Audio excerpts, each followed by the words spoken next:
Sebelum menonton video ini jangan lupa di-subscribe, di-like, dan aktifkan notifikasi loncengnya. Oke teman-teman, yuk kita mulai ceritanya.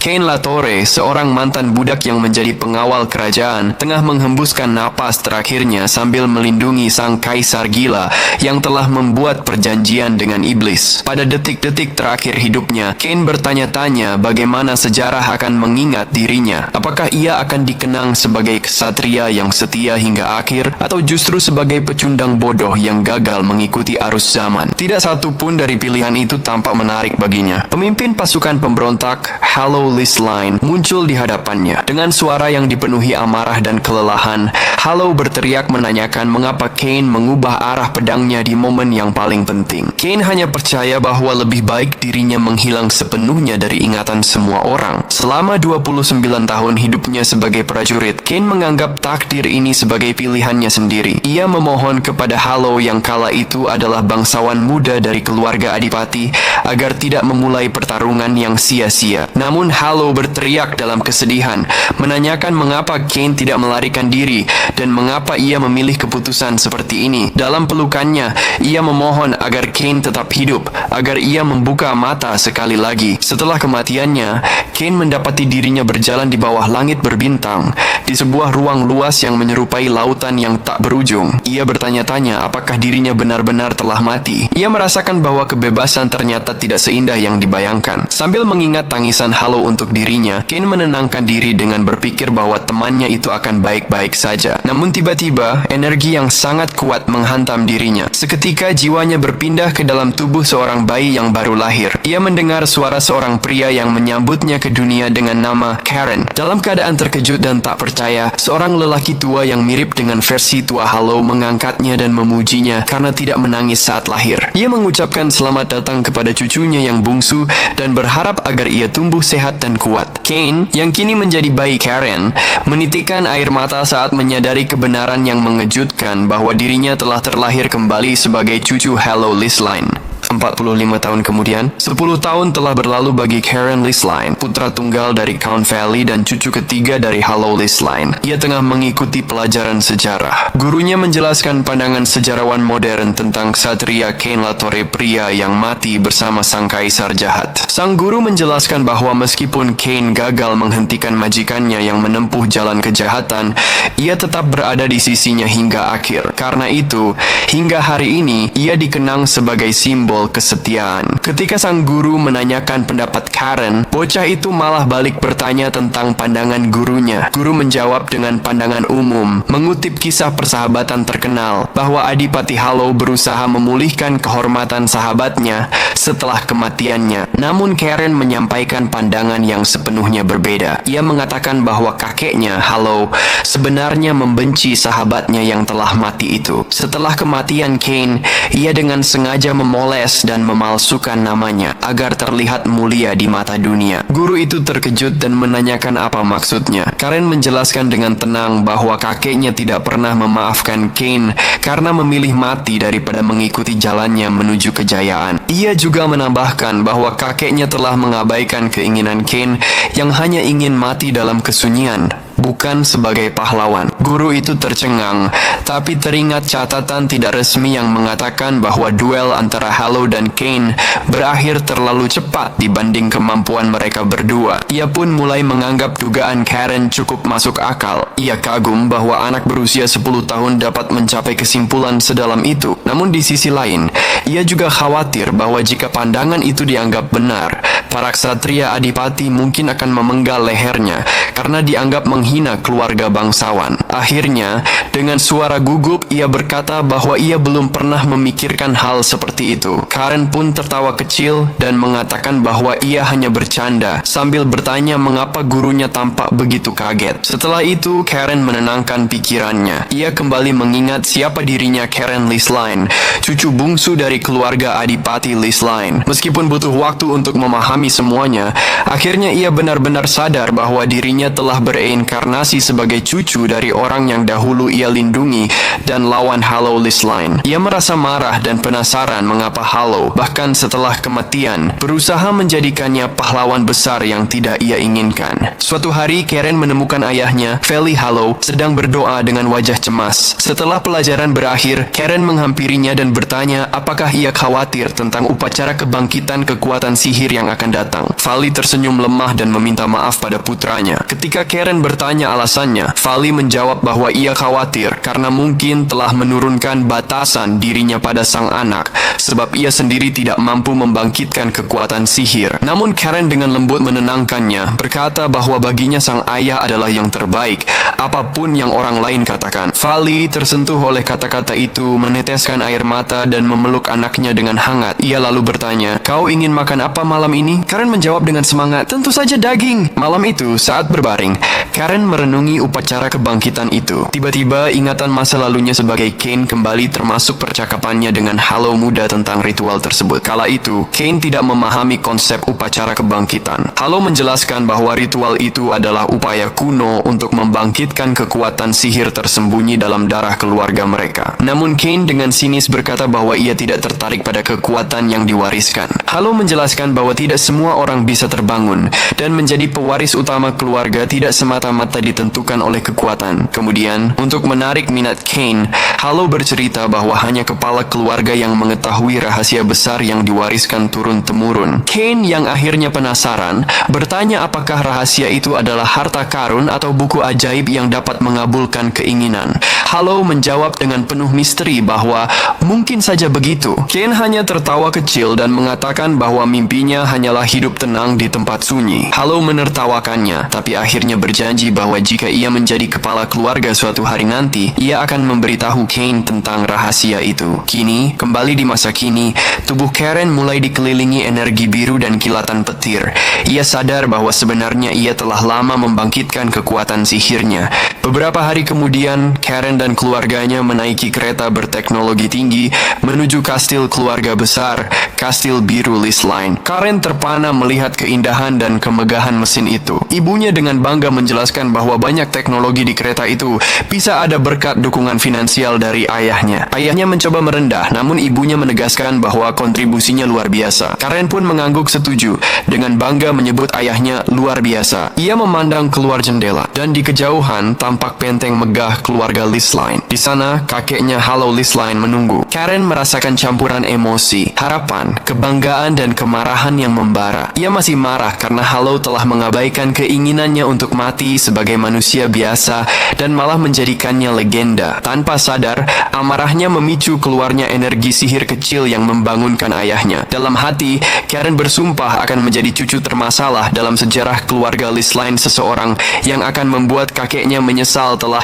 menghidupkannya kembali. Ketika kereta tiba di kastil, para pelayan menyambut mereka. Ayahnya berbicara dengan seorang pria bernama Heinrich yang terus berterima kasih atas kemurahan hati keluarga Adipati. Di antara para ksatria yang hadir, perhatian Karen tertuju pada seorang prajurit berjuluk Serigala Laut. Ia tampak berbeda dari yang lain. Karen bertanya-tanya apakah pria itu bisa merasakan energi sihir dalam dirinya. Namun ia tidak terlalu peduli, toh berita itu akan sampai ke kakeknya cepat atau lambat. Keluarga itu kemudian dipandu menuju ruang utama. Karen diminta menunggu sementara ayahnya menemui para tetua keluarga. Merasa bosan, Karen menyesal tidak pergi ke perpustakaan. Tiba-tiba, seorang anak laki-laki muncul dan mengejeknya, mengatakan bahwa rumor tentang dirinya sebagai kutu buku ternyata benar. Bahkan baru tiba sudah mencari perpustakaan. Anak itu juga menghina ayah Karen, mengatakan bahwa karena berasal dari garis darah Count Valley, kecil kemungkinan ia akan membangkitkan sihir dan lebih baik belajar menghasilkan uang seperti orang biasa. Karen menatapnya dengan tenang dan bertanya apakah anak itu ingin bertarung. Bocah itu terkejut lalu berusaha menakutinya dengan mengeluarkan sedikit energi sihir. Namun Karen membalas dengan mengeluarkan aura sihir yang begitu kuat hingga membuat bocah itu terperangah. Anak itu gemetar dan bertanya kapan serta bagaimana Karen membangkitkan sihirnya. Karen hanya tersenyum dan menjawab, bahkan ayahku pun belum tahu. Kemudian ia menatapnya tajam dan berkata bahwa keluarga ini tidak membutuhkan dua pembuat masalah dan bahwa ia sendiri akan mengambil peran itu. Beberapa waktu kemudian, di ruang utama, Paman Raphael, Lisline, dan dua saudaranya sedang berbicara ketika seorang pelayan datang tergesa-gesa melaporkan adanya keributan. Raphael segera bergegas dan mendapati putranya terbaring kalah di lantai, sementara Karen berdiri di atasnya. Raphael marah besar memarahi Karen dan menyebutnya anak kurang ajar. Saat itu juga, Count Valley dan pamannya Tylus datang. Karen dengan tenang menjawab bahwa ia hanya membela kehormatan ayahnya yang telah dihina. Ia lalu menatap Raphael dan berkata dengan nada dingin, "Kalau paman ada di posisiku, apakah paman akan diam saja?" Raphael berteriak bahwa Karen hanya mengoceh dan menyalahkan Valley karena tidak bisa mendidik anaknya. Pada saat itu, kepala pelayan muncul dan meminta semua orang untuk berhenti. Ia mengumumkan bahwa tuan rumah, Harlow, akan memutuskan sendiri masalah ini. Raphael kemudian diperintahkan untuk melepaskan Karen, dan dengan enggan ia menuruti perintah itu. Valley segera berlari ke arah putranya untuk memastikan keadaannya, dan Karen menenangkannya dengan berkata bahwa dirinya baik-baik saja. Setelah itu, kepala pelayan meminta semua orang untuk pergi menemui tuan rumah. Saat mereka berjalan menyusuri lorong panjang, Karen berpikir bahwa sudah lama sekali sejak terakhir kali ia melihat Haru. Ketika mereka tiba di ruang kerja, Haru yang duduk di balik meja langsung menatap Karen dan bertanya secara langsung mengapa ia menyebabkan keributan sebesar itu. Valley yang tak ingin anaknya disalahpahami segera berusaha membela Karen, namun Harlow menghentikannya dengan tegas dan berkata bahwa ia tidak menanyakan pendapat Valley, melainkan ingin mendengar jawaban langsung dari sang anak. Harlow menegaskan bahwa ia tahu Karen bukan anak yang akan bertindak gegabah tanpa alasan yang kuat dan menuntut penjelasan atas tindakannya. Karen sedikit terkejut karena sebelum menjatuhkan hukuman, kakeknya masih mau mendengarkan penjelasannya. Ia menggambarkan sikap itu sebagai bentuk kesatria yang tak lazim, bahkan bagi seorang bangsawan tua seperti Harlow. Dengan nada tegas, Karen menjawab bahwa Raphael telah menghina ayahnya. Raphael pun marah, menuduh Karen berbohong dan menuntut agar ia mengatakan yang sebenarnya. Pada saat itu, Harlow meninju meja dengan keras dan membentak Raphael agar diam. Ia bertanya bagaimana Raphael berani meninggikan suara di hadapannya. Raphael segera meminta maaf kepada ayahnya dan Harlow memutuskan untuk memanggil Roe guna memeriksa kebenaran pernyataan itu. Ia memerintahkan agar Roe dibawa ke ruang itu setelah perawatannya selesai. Namun sebelum itu, Harlow kembali menatap Karen dan menegaskan bahwa penghinaan bukan satu-satunya hal yang ingin ia bahas. Karen sudah menduga pertanyaan yang akan datang dan dengan tenang menjawab bahwa jika yang dimaksud adalah mengenai mana, ia telah membangkitkannya sendiri 3 tahun lalu. Pernyataannya membuat semua orang yang hadir terkejut. Harlow bertanya mengapa ia menyembunyikan hal sebesar itu, bahkan dari ayahnya sendiri, dan mengapa di usia semuda itu ia bisa membangkitkan mana tanpa bantuan siapapun. Karen menjawab bahwa ia baru mengetahui dari buku bahwa kekuatan itu disebut mana. Saat ditanya apa alasannya merahasiakan hal tersebut, Karen hanya tersenyum polos dan berkata bahwa ia ingin menyimpannya sebagai rahasia karena menurutnya rahasia itu menyenangkan, apalagi ketika para ksatria di wilayah itu sama sekali tidak menyadarinya. Harlow bertanya apakah itu saja yang ingin ia katakan, dan Karen dengan riang mengangguk. Tak lama kemudian, Roe tiba dengan tubuh yang masih dibalut perban. Harlow menanyakan kepadanya apakah benar Karen telah menghina pamannya. Karen pun berpura-pura bersedih, lalu mulai berakting seolah menyesal, sambil menggambarkan Roe sebagai orang yang tamak, yang hanya peduli pada uang, serta menjelek-jelekan ayahnya sendiri sebagai orang yang sombong dan tidak kompeten. Ia bahkan menambahkan dengan nada sinis bahwa ia penasaran seberapa sedih dirinya nanti bila sang ayah meninggal tanpa sempat melihat cahaya harapan. Namun pada akhirnya, Karen menutup ucapannya dengan mengakui bahwa meskipun semua itu benar, ia tetap bersalah karena telah memukul pamannya. Roe yang mendengar pernyataan aneh dan berbelit itu sangat terkejut dan segera menyangkal semuanya. Pada saat itu, Karen melepaskan energi kuat untuk mengintimidasi sepupunya. Harlow tetap tenang dan bertanya kepada Roe apakah ucapan Karen itu benar. Dengan wajah ketakutan, Roe akhirnya mengaku bahwa semua itu memang benar. Setelah mendengar pengakuan tersebut, Harlow memutuskan untuk menunda hukuman bagi kedua anak itu hingga setelah upacara kebangkitan yang akan dilaksanakan keesokan harinya. Ia memerintahkan mereka untuk beristirahat. Malam itu Harlow memanggil kepala pelayan Heinrich dan menanyakan pendapatnya tentang putra Vali. Heinrich menjawab dengan diplomatis bahwa bocah itu memiliki banyak sisi yang mungkin menarik perhatian tuannya. Harlow mengangguk mengakui bahwa Karen memang anak yang menarik. Ia tidak hanya berhasil membangkitkan Mana secara mandiri dan merahasiakannya selama 3 tahun, tetapi juga dengan halus mengkritik kemampuan para ksatria di wilayah ayahnya. Harlow menganggap hal itu sebagai tanda bahwa dirinya mungkin telah mengabaikan putranya Vali. Heinrich berpikir sang tuan terlalu berlebihan, tetapi Harlow bersikeras bahwa cucunya memang berbeda. Ia berkata bahwa dalam upacara esok hari, mereka akan mengetahui sifat sejati Karen dan apakah ia memang memiliki sesuatu yang istimewa.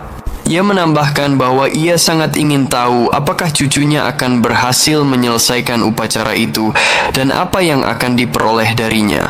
Keesokan malamnya, seluruh keluarga berkumpul di tempat terbuka untuk mempersiapkan upacara. Karen dapat merasakan kekuatan luar biasa yang dipancarkan oleh para tetua keluarga Lestrange yang hadir dengan jubah mereka, meskipun sebagian besar sudah pensiun. Ia juga melihat semua anggota keluarga Tiles, putrinya Ron, Raphael, dan putranya Roe. Karen mulai menyadari bahwa upacara ini jauh lebih penting daripada yang ia kira. Di tengah pertemuan itu terdapat sebuah platform batu besar, dan di atasnya terletak sebuah batu hitam besar yang segera dikenali Karen sebagai batu sumpah. Harlow kemudian menjelaskan bahwa upacara membuka mata akan segera dimulai. Ia berkata bahwa ketika Karen melewati celah yang dibuka oleh batu sumpah, ia akan memasuki dunia yang ditunjukkan oleh batu tersebut, dunia yang berbeda bagi setiap orang. Karen harus menghancurkan dunia itu menggunakan senjata yang mewakili wawasan mananya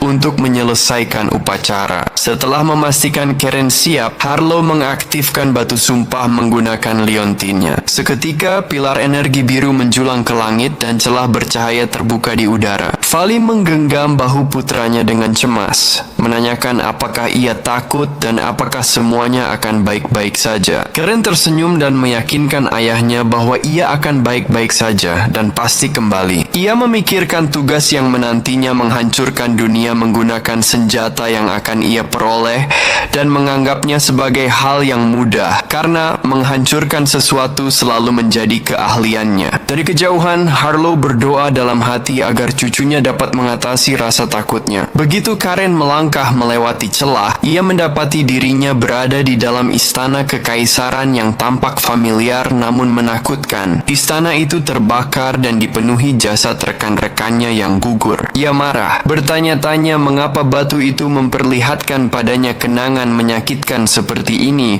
dan membuatnya merasa bersalah atas kematian mereka. Tiba-tiba, suara misterius terdengar, menyebut dunianya tragis dan tandus, serta memanggilnya anak dari serigala biru. Suara itu berkata bahwa waktu perjanjian telah tiba dan ia akan memenuhi janji leluhurnya. Karen bertanya apakah suara itu adalah iblis, namun suara itu menolak, berkata bahwa bahkan iblis terkejam pun tidak akan berani menodai darah keturunannya. Suara itu memintanya untuk mengatasi ketakutan dan menuju Royal Altar, tempat di mana hal yang ia cari berada. Saat Karen tiba di sana, ia menaiki tangga yang terasa seperti dipenuhi jasad orang-orang yang telah gugur karenanya. Di tempat itu, ia menemukan senjata kuno pedang yang sangat dikenalnya. Suara itu menyambutnya sebagai perwakilan klan Cheonggrang dan berkata bahwa inilah senjatanya. Karen segera mengenali pedang itu sebagai Luin, pedang iblis yang dulu diberikan oleh kaisar. Suara itu memintanya untuk menyalurkan mananya ke dalam pedang, namun Karen menolak karena ia tahu pedang pedang itu memakan jiwa penggunanya. Suara itu menenangkannya, mengatakan bahwa kehendak iblis di dalam pedang telah dimusnahkan oleh kakeknya, dan yang tersisa hanyalah bentuk kutukan yang tak berbahaya. Hanya ia yang bisa membangunkannya kembali. Karen masih ragu, takut dirinya akan kembali menjadi pembunuh tak berperasaan seperti dahulu. Namun suara Harlow bergema di dalam pikirannya, memintanya untuk menaklukkan rasa takutnya. Karen akhirnya mengerti makna sejati dari kebaikan kakeknya, bahwa tujuan upacara ini bukan hanya untuk mendapatkan senjata, tetapi untuk mengalahkan ketakutan terdalam dan membangkitkan mana wawasan sejati. Dengan keyakinan penuh, Karen meraih pedang itu. Begitu ia menyentuhnya, energi biru yang luar biasa mengalir ke tubuhnya, dan pedang itu mulai berubah bentuk di tangannya. Suara misterius itu menjelaskan bahwa pedang ini sebenarnya milik leluhurnya, Rael, dan tidak tercatat dalam sejarah karena berbeda sepenuhnya dari pedang keluarga lainnya, Gram, yang pernah diambil Harlow. Energi mana yang tertanam di dalam tubuh Karen membuatnya menahan rasa sakit luar biasa. Suara itu menyuruhnya bertahan dan menyebut nama sejati pedang tersebut, Guillotine, pedang eksekusi yang telah memenggal kepala banyak iblis dan memakan kekuatan mereka hingga bahkan para iblis melupakannya. Karen yang ketakutan merenungkan nama itu. Suara itu berkata bahwa nama itu cocok untuknya, serigala yang menyerupai kegelapan laut dalam. Karen bertanya siapa sebenarnya suara itu. Ia menduga bahwa itu mungkin roh penjaga keluarga, naga biru. Namun suara itu menjawab bahwa ia belum cukup kuat untuk mengetahui nama aslinya. Suara itu berjanji akan menemuinya lagi ketika ia telah memiliki kekuatan untuk menguasai lautan. Ketika Karen bertanya bagaimana cara keluar dari dunia itu, suara itu menjawab bahwa ia sudah tahu jawabannya. Karen pun menyadari apa yang harus ia lakukan menghancurkan dunia itu, seperti yang dijelaskan di awal upacara. Dengan semangat tinggi, ia berteriak bahwa ia selalu ingin mencoba hal seperti ini, lalu mengayunkan pedangnya dengan kuat, menghancurkan dunia ilusi itu menjadi serpihan. Di dunia nyata, Harlow menenangkan Vali yang terlihat cemas. Ia mengakui bahwa sebagai seorang ayah, menyaksikan putranya menapaki jalan yang tak pernah bisa ia tempuh adalah hal yang menyakitkan. Namun justru di saat-saat seperti inilah seorang kesatria sejati diuji. Tiba-tiba batu sumpah mulai retak hebat. Row berteriak, melaporkan bahwa batu itu akan pecah. Dalam sekejap, batu tersebut benar-benar hancur berkeping-keping. Dari celah yang terbuka, cahaya biru muncul, dan Karen keluar sambil menggenggam pedang barunya. Ia tersenyum, menatap sekeliling, lalu bertanya apa yang terjadi pada batu itu. Ketika diberitahu bahwa batu itu telah hancur, Vali menegurnya dengan marah, menuntut penjelasan atas apa yang telah ia lakukan. Namun Karen dengan bangga mengangkat pedangnya tinggi-tinggi dan berseru, "Inilah pedang eksekusi leluhur kita, Guillotine milik Rael Listrain." Ucapan itu membuat Harlow dan para tetua terperanjat. Pedang legendaris itu telah dihapus dari sejarah keluarga dan hanya diturunkan secara lisan di antara kepala keluarga dan para tetua. Mereka bertanya-tanya mengapa pedang itu muncul sekarang, sementara Harlow merenungkan apakah waktu perjanjian kuno telah tiba. Akhirnya Harlow mengangkat tangannya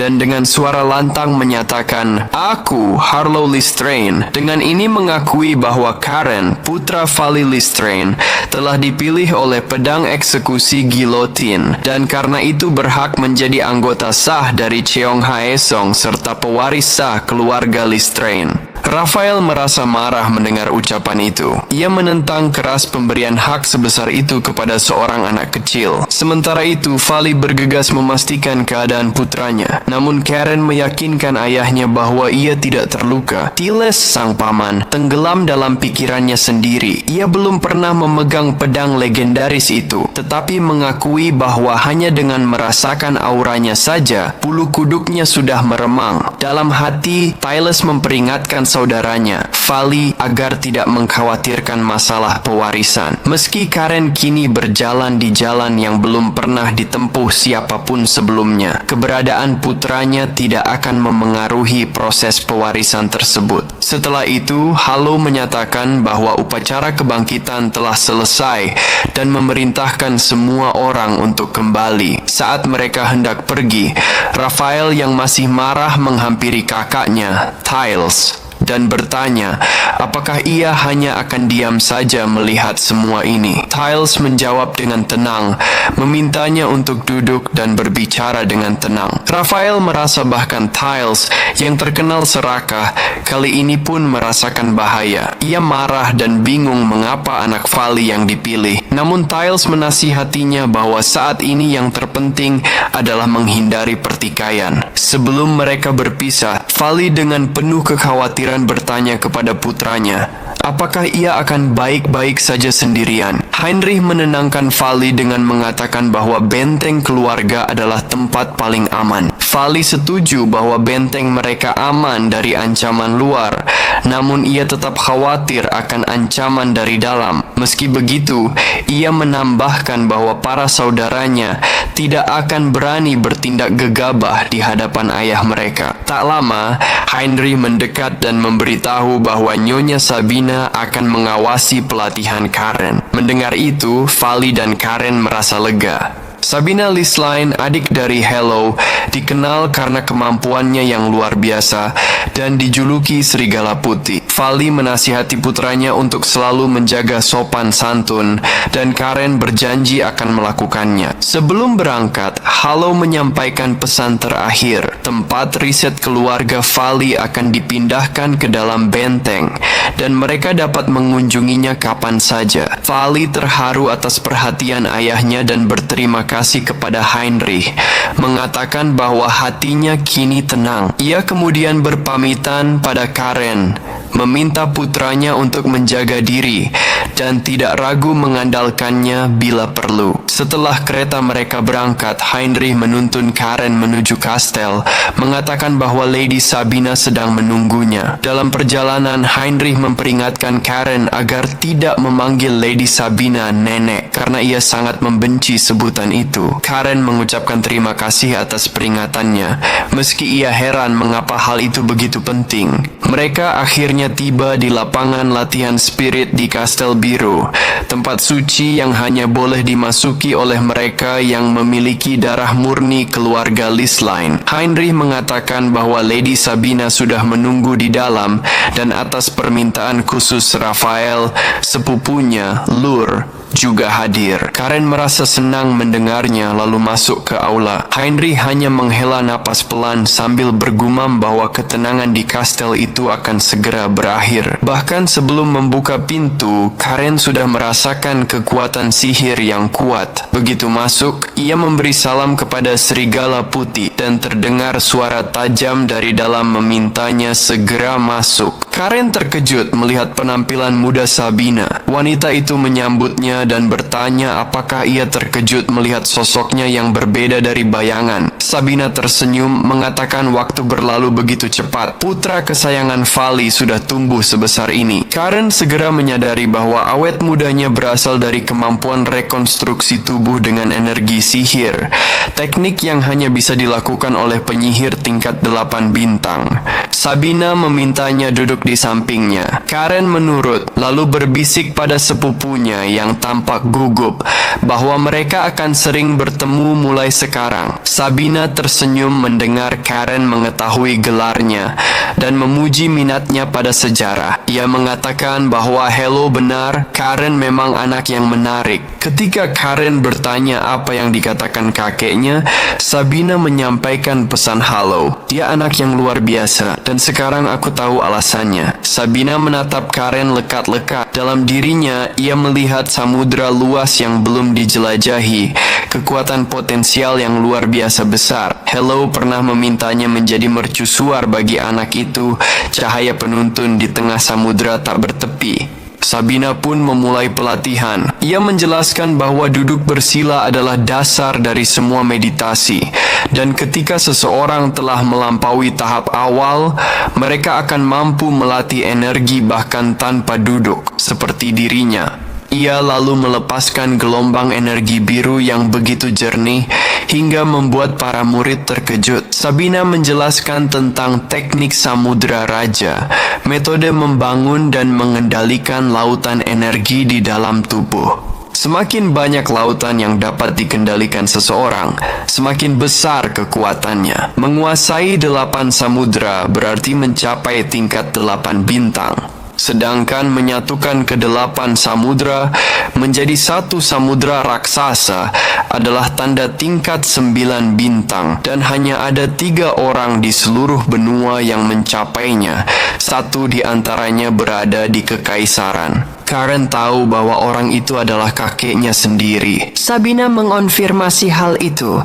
Orang yang dimaksud adalah Hollow Listline, satu-satunya ahli sejati tingkat tertinggi di benua ini. Ucapan itu menyalakan semangat dalam diri Karen. Ia bersumpah suatu hari akan menyamai kakeknya. Sabina bisa merasakan ambisinya dan merasa bocah ini memang pantas dibimbing. Pelatihan pun dimulai. Ia menginstruksikan murid-muridnya untuk menuangkan energi ke jalur yang terbuka selama upacara kebangkitan dan mengingatkan mereka bahwa kekuatan sihir bukanlah untuk dikendalikan, melainkan diterima. Sabina memperhatikan gelombang energi mereka. Ia melihat energi Karen masih kasar, lalu menyuruhnya memusatkan pada jantung. Ia terkesan anak yang baru melewati upacara kebangkitan bisa menunjukkan kemampuan sebesar itu. Ia bahkan membandingkan Karen dengan Lur yang sudah berlatih 2 tahun namun baru mencapai tingkat 2 bintang.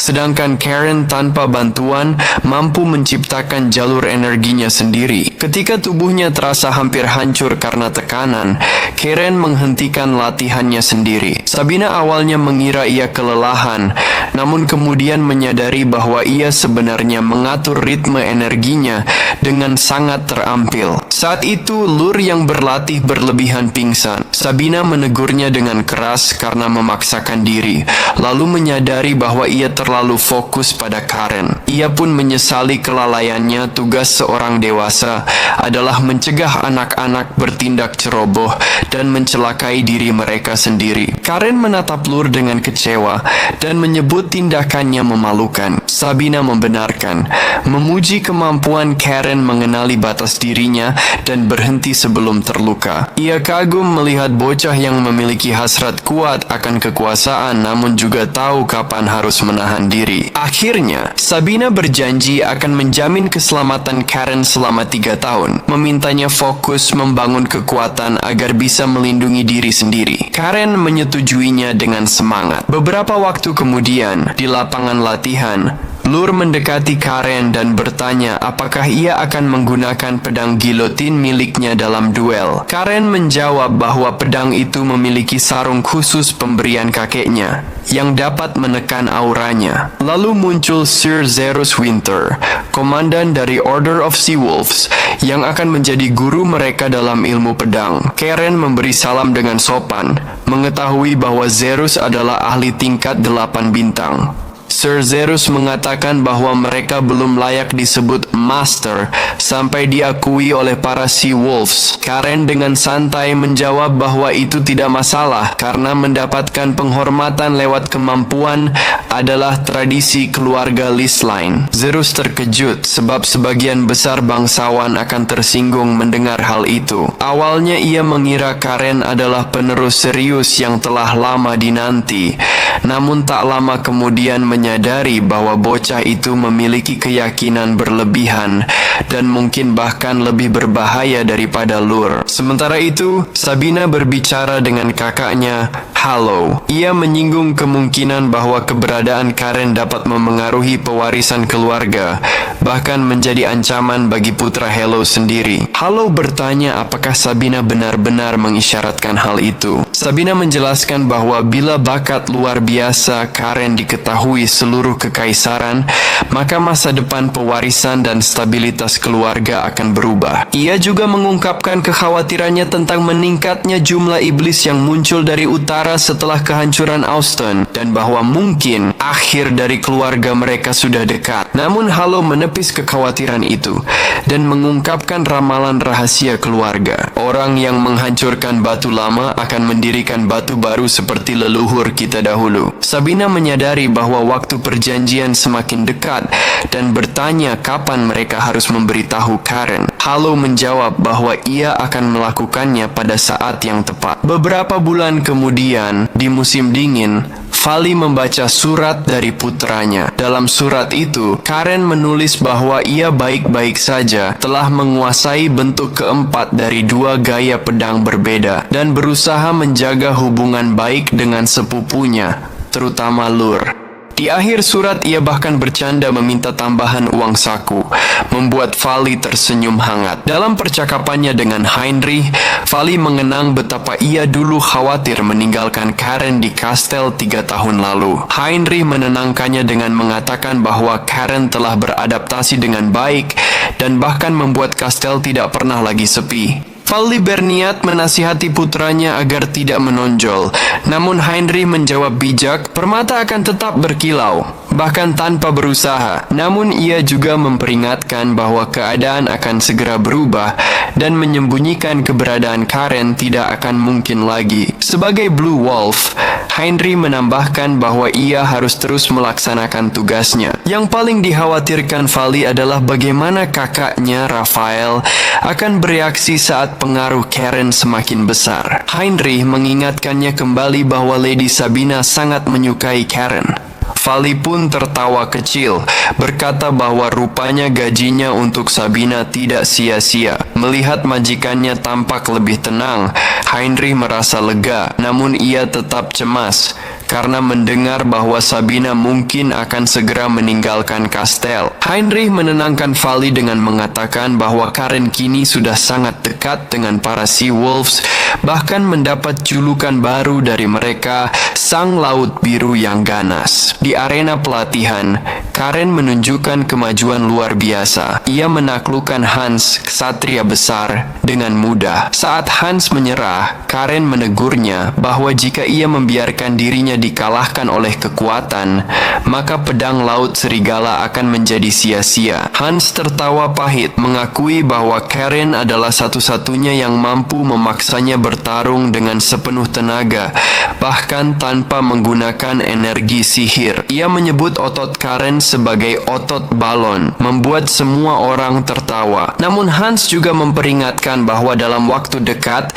mereka akan menerima misi besar. Menurut kabar, Sir Zerus akan menentukan waktu keberangkatan, dan tujuan mereka kemungkinan besar adalah daerah Tianxiang, di barat provinsi Gongjiang, tempat kemunculan monster meningkat tajam akhir-akhir ini. Di dekat sana, kau sedang berlatih dengan gugup. Meskipun sebenarnya tidak ingin pergi dalam misi yang sama dengan Karen, di dalam hati kecilmu, kau berharap jika kali ini bisa melakukannya dengan baik, maka orang tuamu akan merasa bangga padamu. Vali mengatakan bahwa alasan ia memanggil Heinrich bukan semata karena surat dari Karen. Vali menyerahkan sebuah kantong kecil. Katanya itu adalah barang yang ditemukan oleh para pemeriksa wilayah di gerobak pedagang dari wilayah Velos. Setelah memeriksanya, Vali memastikan bahwa benda itu adalah obat terlarang bernama kokain. Ia kemudian meminta agar masalah terkait Viscount Velos diselidiki lebih dalam. Sementara itu, di Kastil Laut Biru, seseorang turun dari kereta dan bertanya-tanya apakah tempat itu benar-benar Kastil Laut Biru. Malam itu, Karen berjalan mengelilingi kastil. Ia mencuri sebotol minuman keras dari barang-barang milik Jerris dan bergumam sendiri bahwa mengusik barang-barang Jerris selalu terasa menyenangkan. Saat ia tengah meminum minuman itu, terdengar suara seseorang meminta penjaga untuk segera menghubungkannya dengan daftar audiensi Duke.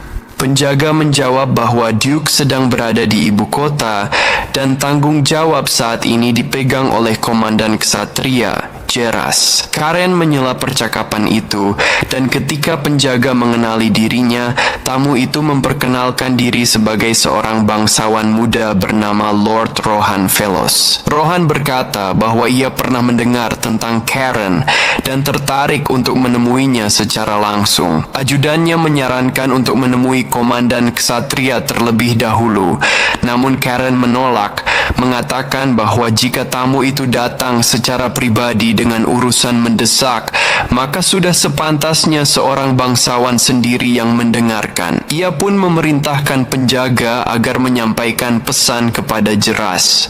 Kecerdikan politik Karen membuat Rohan sangat terkesan, namun ia juga merasa khawatir melihat seorang anak lelaki memegang botol minuman keras. Karen lalu mengundangnya masuk ke ruang pribadinya. Di sana, Rohan menjelaskan tentang keberadaan kelompok bandit di wilayah timur Sanak. Ia menambahkan bahwa para bandit itu menyebarkan narkoba dan menculik orang untuk dijual sebagai budak. Rohan tampak sedih ketika menjelaskan bahwa wilayahnya miskin dan lemah secara militer. Ayahnya terluka dalam pertempuran melawan para bandit dan kini terbaring sakit. Karen marah mendengar hal itu. Ia menghantam meja dengan botol minuman dan berseru bahwa menghancurkan para penjahat itu saja tidak cukup untuk membayar perbuatan mereka. Namun, ia juga heran bagaimana sekelompok bandit bisa cukup kuat untuk melawan pasukan reguler. Rohan menduga bahwa para bandit itu sebenarnya adalah tentara pembelot dari kerajaan selatan yang sedang berperang. Karen menganalisis situasi dan menyimpulkan bahwa setelah kaisar yang jahat turun tahta, pasukan kekaisaran memusatkan sumber dayanya di perang selatan sehingga menciptakan kekosongan keamanan di utara celah yang dimanfaatkan oleh para pembelot untuk menjadi bandit. Rohan setuju bahwa kemungkinan itu sangat masuk akal. Karen kemudian menawarkan bantuan pribadi karena wilayah Viscount Velos berdekatan dengan tanah tempat ayahnya tinggal. Ia ingin membantu bukan hanya karena kewajiban, tapi juga karena urusan pribadi. Rohan berterima kasih, namun sedikit ragu ketika Karen menawarkan minuman. Karen tertawa kecil dan berkata bahwa minuman itu berasal dari koleksi berharga milik Sir Jeras, lalu memintanya untuk merahasiakan hal itu. Rohan terkejut mendengar nama komandan ksatria yang terkenal itu. Tepat saat itu, Jeras masuk ke ruangan dan menegur Karen karena telah berjanji tidak akan minum lagi. Rohan yang gugup sampai menumpahkan minumannya,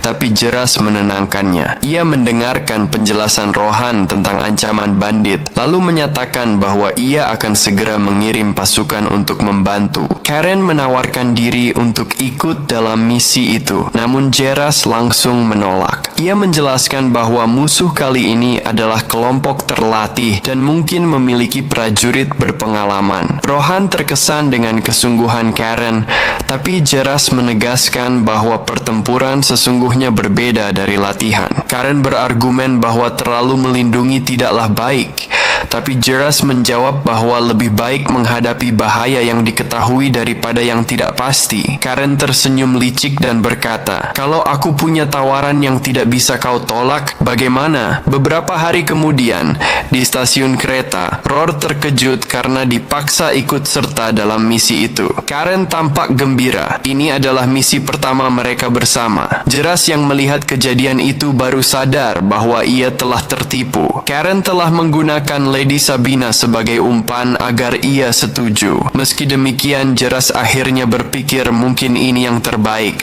karena setidaknya ada pengawal terpercaya yang akan menyertai mereka. Lord Rohan ikut hadir untuk melepas kepergian mereka. Ia tampak sangat khawatir terhadap keselamatan kedua cucu Duke dan menegaskan bahwa keluarga harus bertanggung jawab jika sesuatu terjadi. Jeras menenangkannya, mengatakan bahwa bersama Sabina tidak Tidak ada yang perlu dikhawatirkan. Namun, Sabina memotong perkataannya dan dengan tenang berkata bahwa ia tidak akan ikut campur kecuali anak-anak itu benar-benar terancam mati. Ucapannya membuat Rohan dan Roar ketakutan. Jeras menatap Sabina dan hanya berkata bahwa keberaniannya memang selalu di luar dugaan. Sabina menjawab bahwa ada alasan mengapa ia tidak bisa turun langsung ke medan perang dan Jeras tampak memahami maksudnya. Sebelum keberangkatan, Sabina mendekati Roar yang sedang gemetar. Ia berkata bahwa ia memahami rasa takut itu,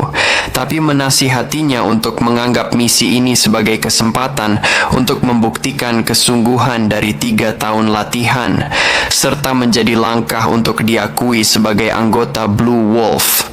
Karen mengejek, bertanya apakah Roar selalu membutuhkan bantuan orang lain. Roar merasa tersinggung, tapi kata-kata itu justru membangkitkan semangatnya. Inilah saatnya ia membuktikan dirinya sendiri. Kereta sihir berangkat dari Kastil Blue Sea menuju wilayah Viscount Velos. Sambil menatap pemandangan yang menjauh, Karen berpikir bahwa ia tidak menyangka momen ini akan datang secepat ini. Dalam perjalanan, Sabina menjelaskan kepada Lord Rohan mengapa ia tak bisa muncul di garis depan. Keberadaannya di Kastil Blue Sea adalah rahasia besar. Jika identitasnya terbongkar, para bandit pasti akan menghilang tanpa jejak. Namun Rohan tetap merasa khawatir karena 2 anak muda dikirim dalam misi berbahaya. Menurut pengamatannya, Karen tampak tenang, sementara Roar jelas terlihat gelisah. Di sisi lain, Roar teringat akan teguran ibunya 3 tahun lalu. Ibunya marah karena ia bergaul terlalu dekat dengan Karen, anak yang dulu telah menodai kehormatan ayah mereka. Namun Roar menegaskan bahwa Karen bukan temannya,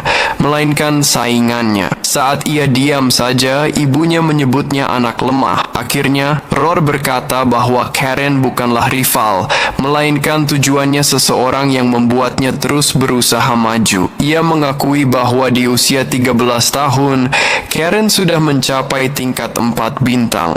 Sementara dirinya di usia 15 tahun baru mencapai 3 bintang. Ivinya hanya menjawab, "Kau terlalu fokus pada satu pohon hingga tak bisa melihat seluruh hutan," lalu meninggalkannya. Kembali ke kereta, Sabina berbincang dengan Leo sementara Roar mengakui bahwa ia merasa gugup menghadapi misi pertamanya. Sabina menatapnya dan bertanya apakah ia sanggup membunuh seseorang dengan tangannya sendiri. Roar ragu, namun Sabina berkata bahwa ia tidak perlu meragukan dirinya sendiri.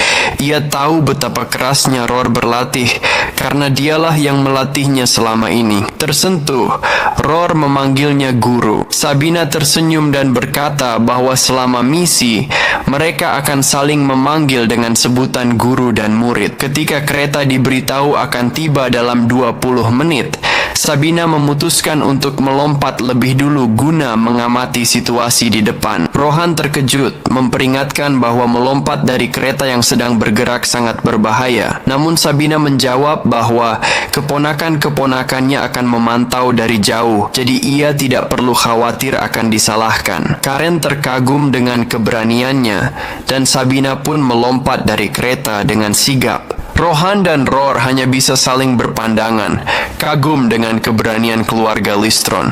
Sesampainya di wilayah Viscount Velos, ayah Rohan yang terluka menyambut mereka sambil duduk di kursi roda. Ia meminta maaf karena tidak bisa menyambut dengan lebih layak. Karen dengan sopan meminta agar ia tidak khawatir dan menanyakan kondisi lukanya. Saat berbincang di kamar, Sang Viscount berterima kasih atas perhatian mereka dan mengenang pertemuannya 10 tahun lalu dengan Karen dan ayahnya. Ia berkata bahwa Karen telah tumbuh menjadi pemuda yang hebat dan yakin ayahnya pasti bangga. Karen yang tidak terbiasa dengan kesopanan berlebih meminta agar sang Viscount berbicara dengan santai saja. Viscount pun setuju dan memanggilnya Tuan Muda Karen. Melihat Karen yang sudah memimpin misi di usia muda, Viscount menduga bahwa pemuda itu telah mencapai tingkat 4 bintang dalam ilmu bela diri. Ia menunjukkan ketajaman pengamatannya, tapi juga merasa khawatir. Dua anak muda secerdas itu harus menanggung risiko dalam misi berbahaya.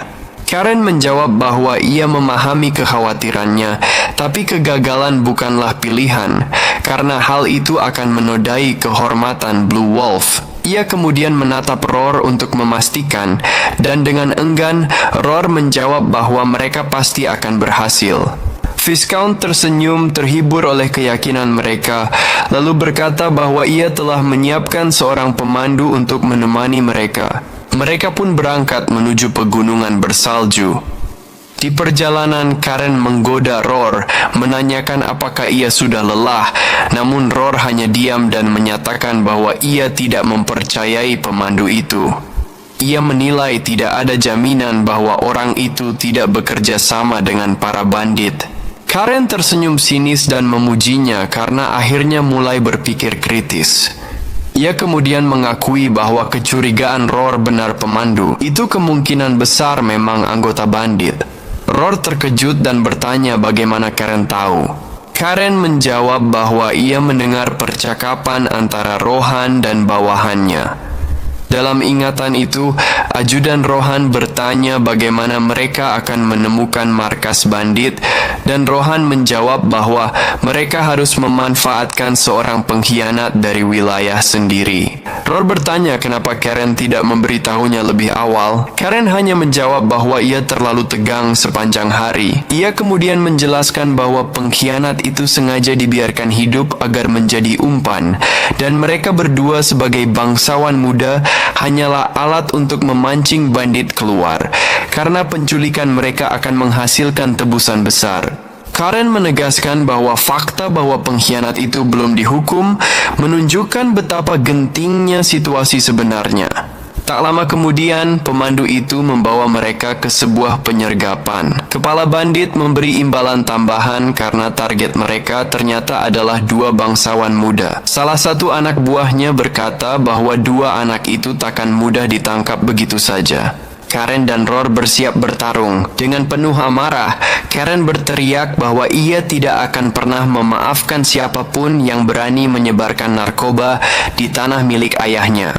Sementara itu, di kediaman Viscount, Rohan bertanya kepada ayahnya apakah ia baik-baik saja. Sang ayah meyakinkannya bahwa kondisinya sudah lebih stabil. Rohan lalu menyuguhkan segelas air dan dengan wajah cemas menanyakan apakah dua pemuda itu akan selamat. Viscount menjawab bahwa keputusan Kastil Blue Sea untuk mengirim mereka tanpa banyak penjelasan menunjukkan satu hal: mereka mempercayai kemampuan kedua anak itu sepenuhnya. Ia menambahkan bahwa Karen dengan wajah muda namun penuh keyakinan dan ketenangan sangat mengingatkannya pada Duke Hello di masa muda. Di kediaman Baron Belos mengungkapkan keyakinannya kepada putranya bahwa menaruh harapan pada dua anak laki-laki itu adalah keputusan yang tepat, sekaligus menanamkan rasa percaya diri kepadanya. Sementara itu, di gunung yang diselimuti salju, Karen tengah bertempur sengit. Dengan gerakan yang mahir dan tampak supernatural,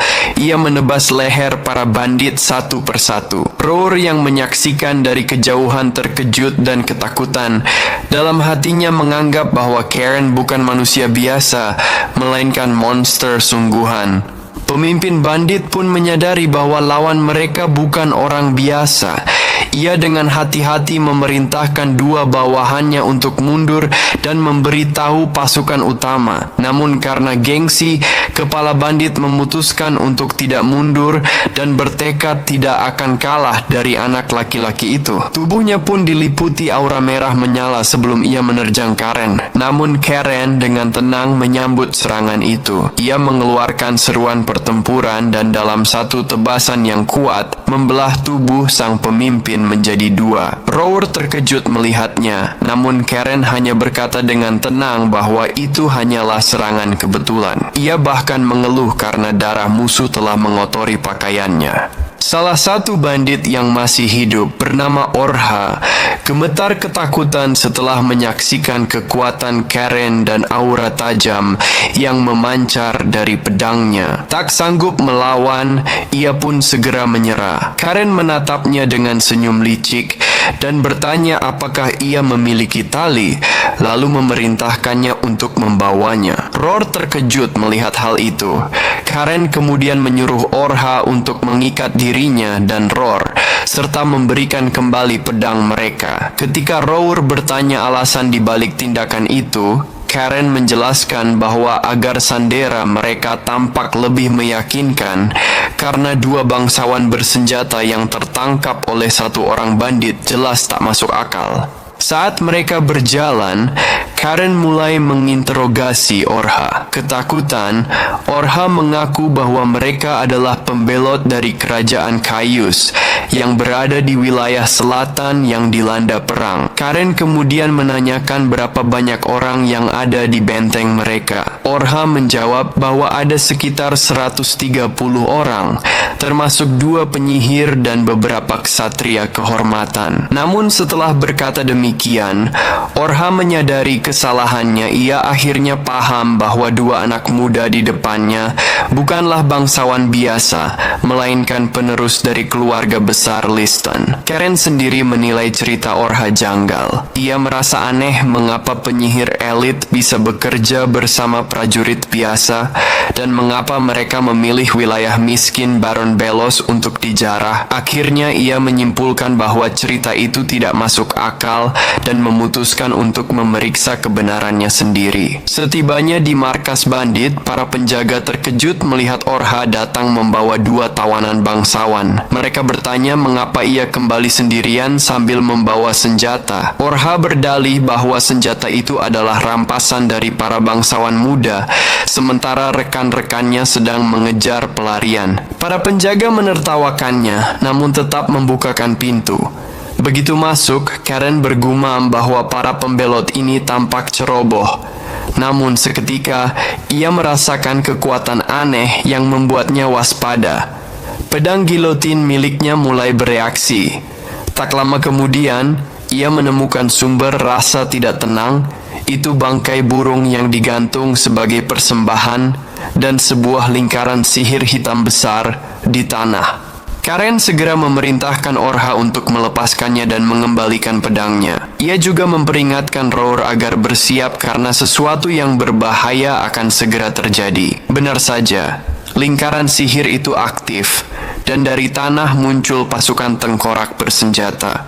Orha ketakutan, sementara dari kegelapan muncul pemimpin bandit yang sebelumnya dikira telah mati bersama para pengikutnya. Karen menatap sekeliling, mencari penyihir hitam yang jelas menjadi dalang, namun tak menemukannya.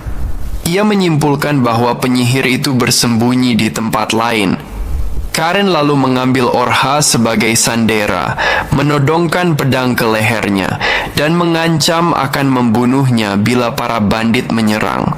Roar terkejut, menganggap tindakan itu memalukan bagi seorang bangsawan. Namun Karen menantang pandangan itu dan berkata, "Mengapa aku tidak boleh melakukannya?" Pemimpin bandit menertawakan Karen, berkata bahwa para bangsawan seharusnya menjunjung tinggi kehormatan. Namun Karen justru menanggapinya dengan sinis, mempertanyakan kenapa ia harus menuruti aturan musuh. Pemimpin bandit yang merasa tertarik dengan keberanian Karen kemudian mengatakan bahwa sandera itu tak berharga dan menyerahkan Orha kepada Karen sesuka hatinya. Roar menyadari bahwa mereka masuk ke dalam jebakan dan bertanya tentang rencana Karen. Dengan percaya diri, Karen menjawab, "Sederhana, kita hanya perlu menyingkirkan pemimpinnya." Melihat aura biru menyala di sekitar tubuh Karen, pemimpin bandit tampak gelisah. Karen kemudian memerintahkan Roar untuk menghadapi pasukan tengkorak, sementara ia sendiri akan mengurus pemimpin bandit. Sebelum Roar sempat bereaksi, Karen sudah menerjang maju dengan kecepatan luar biasa. Pedangnya berkilau biru wujud ketiga dari jurus pedang serigala laut. Tebasannya menghantam sang pemimpin, memotong tangannya. Pemimpin itu berteriak kesakitan sambil memaki. Namun Karen hanya tersenyum dingin dan berkata, "Kalau ingin menyerangku, seharusnya kau lakukan lebih cepat." Ketika pemimpin itu bertanya mengapa Blue Sea Castle ikut campur dalam urusan mereka, Karen menjawab bahwa wilayah ini berbatasan langsung dengan tanah ayahnya. Ia menambahkan bahwa dirinya tidak berniat membunuh, tapi akan membawanya kembali ke kastil.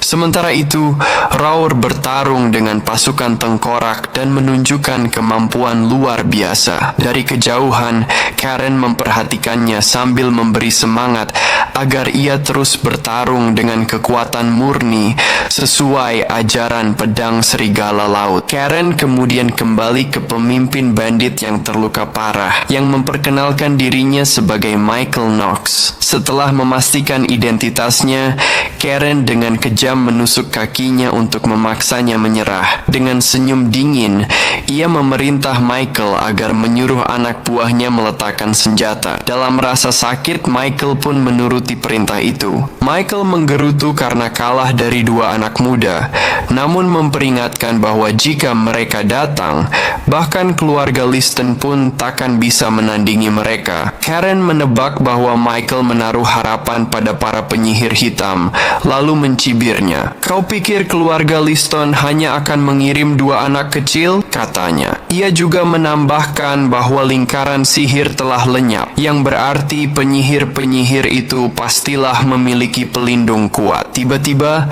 ledakan besar terdengar dari kejauhan. Karen menghela napas, menyadari bahwa karena mereka terlalu lama menghadapi pemimpin bandit, mereka kehilangan kesempatan untuk menangkap penyihir hitam itu.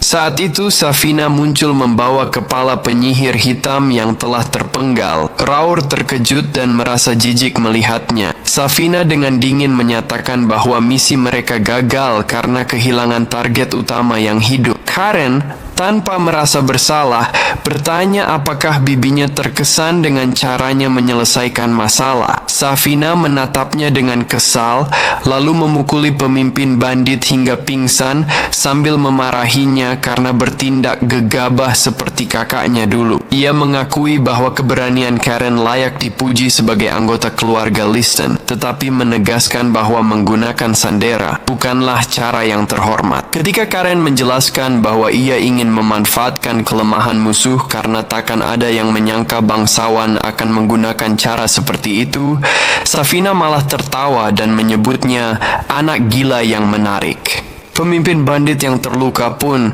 hanya bisa berpikir dalam hati, mereka benar-benar gila. Safina lalu menyatakan bahwa mereka akan kembali ke kastil Baron Belos karena banyak hal yang perlu dijelaskan. Saat mereka meninggalkan medan perang, para tawanan desa dibebaskan dan pemandangan haru terlihat ketika keluarga yang terpisah saling berpelukan.